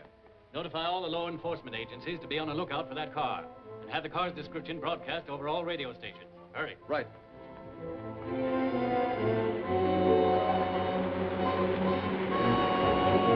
Attention, all listeners. Members of the deadly stock gang are now driving through the community in a black Harmon touring car. License number 2R3194. If you see the car, notify FBI headquarters immediately. 2R3194.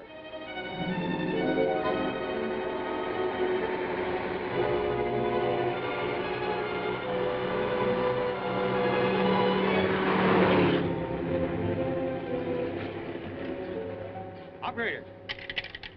Operator! Operator! Give me the G-man. FBI? Yes, this is the G-man's office. Them bandits you were looking for just passed my place here. This may be a lead. This party says that Stark's car just passed his place. Get the address. Where are you? Jake's Filling Station, Garby Road. Jake's Filling Station on Garby Road. Right. Order all agents to concentrate at Jake's filling station at once. Yes, sir.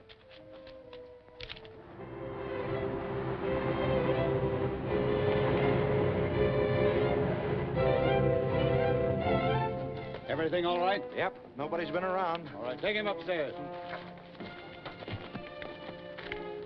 Get up to the top of the tower and keep a lookout. You get the plane ready. Champ, you and Clem come with me.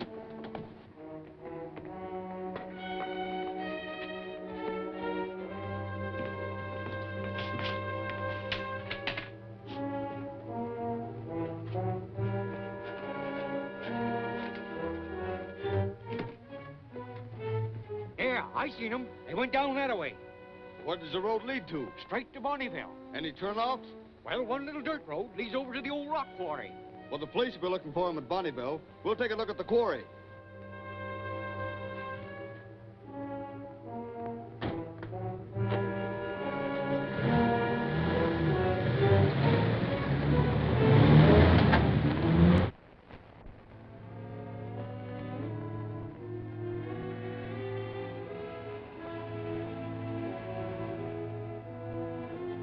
Hey, Stark.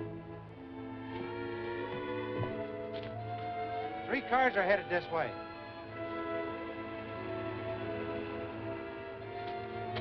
Get the rifles. Champ, never mind that. G-man.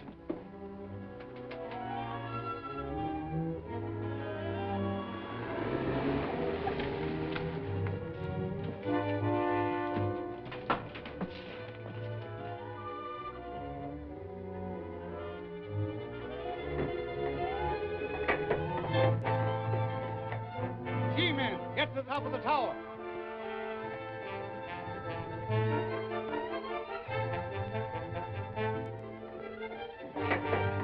Stark! Surrender or will!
Wait, it's Tracy!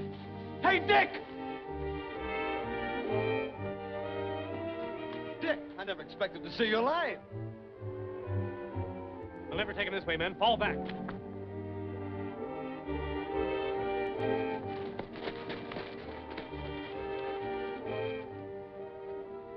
We'll use the trucks as shields. We'll raise the bodies and back them toward the tower. That way we can get closer without being hit. Come on.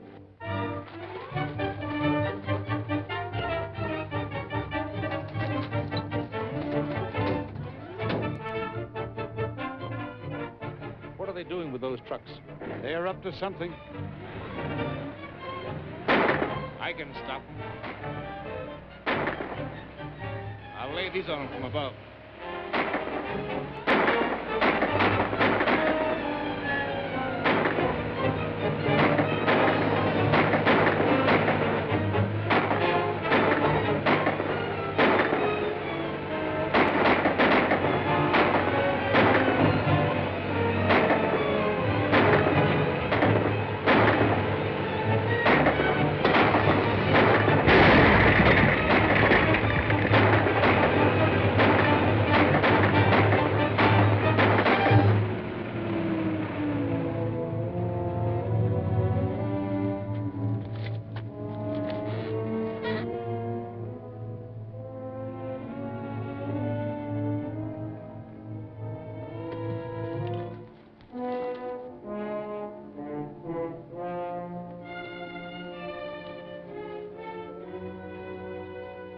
Put out your hands.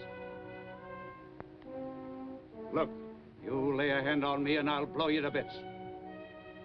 Give yourself up, Stark. If you set that nitrogen off, you'll die too. I'd as soon die this way as in the chair. Tell them to drop the guns and step back. Do as he says, Ben.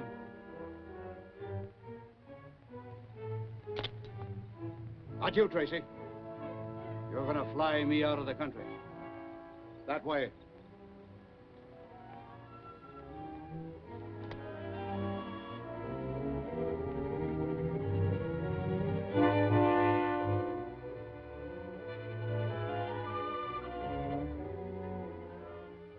Go on, get in.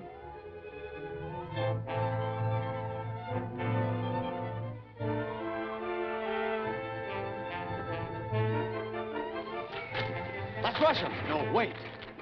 Take off.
What are you doing, Junior? Mike and I are playing Marooned on an Island.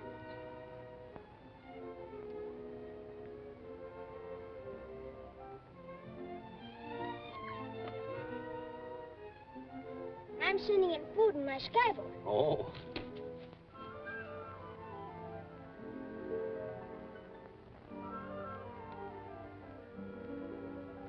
Hey, Dick! It's from Anderson. Came over the teletype just as you left. Read it, out loud. Heartiest congratulations to you and your staff on the successful termination of the Stark case. Stop. From this date, you will serve in capacity of inspector in charge of the entire West Coast. Oh, that's marvelous. Let me be the first to congratulate you, Inspector. Thank you, Junior. You deserve it, Dick.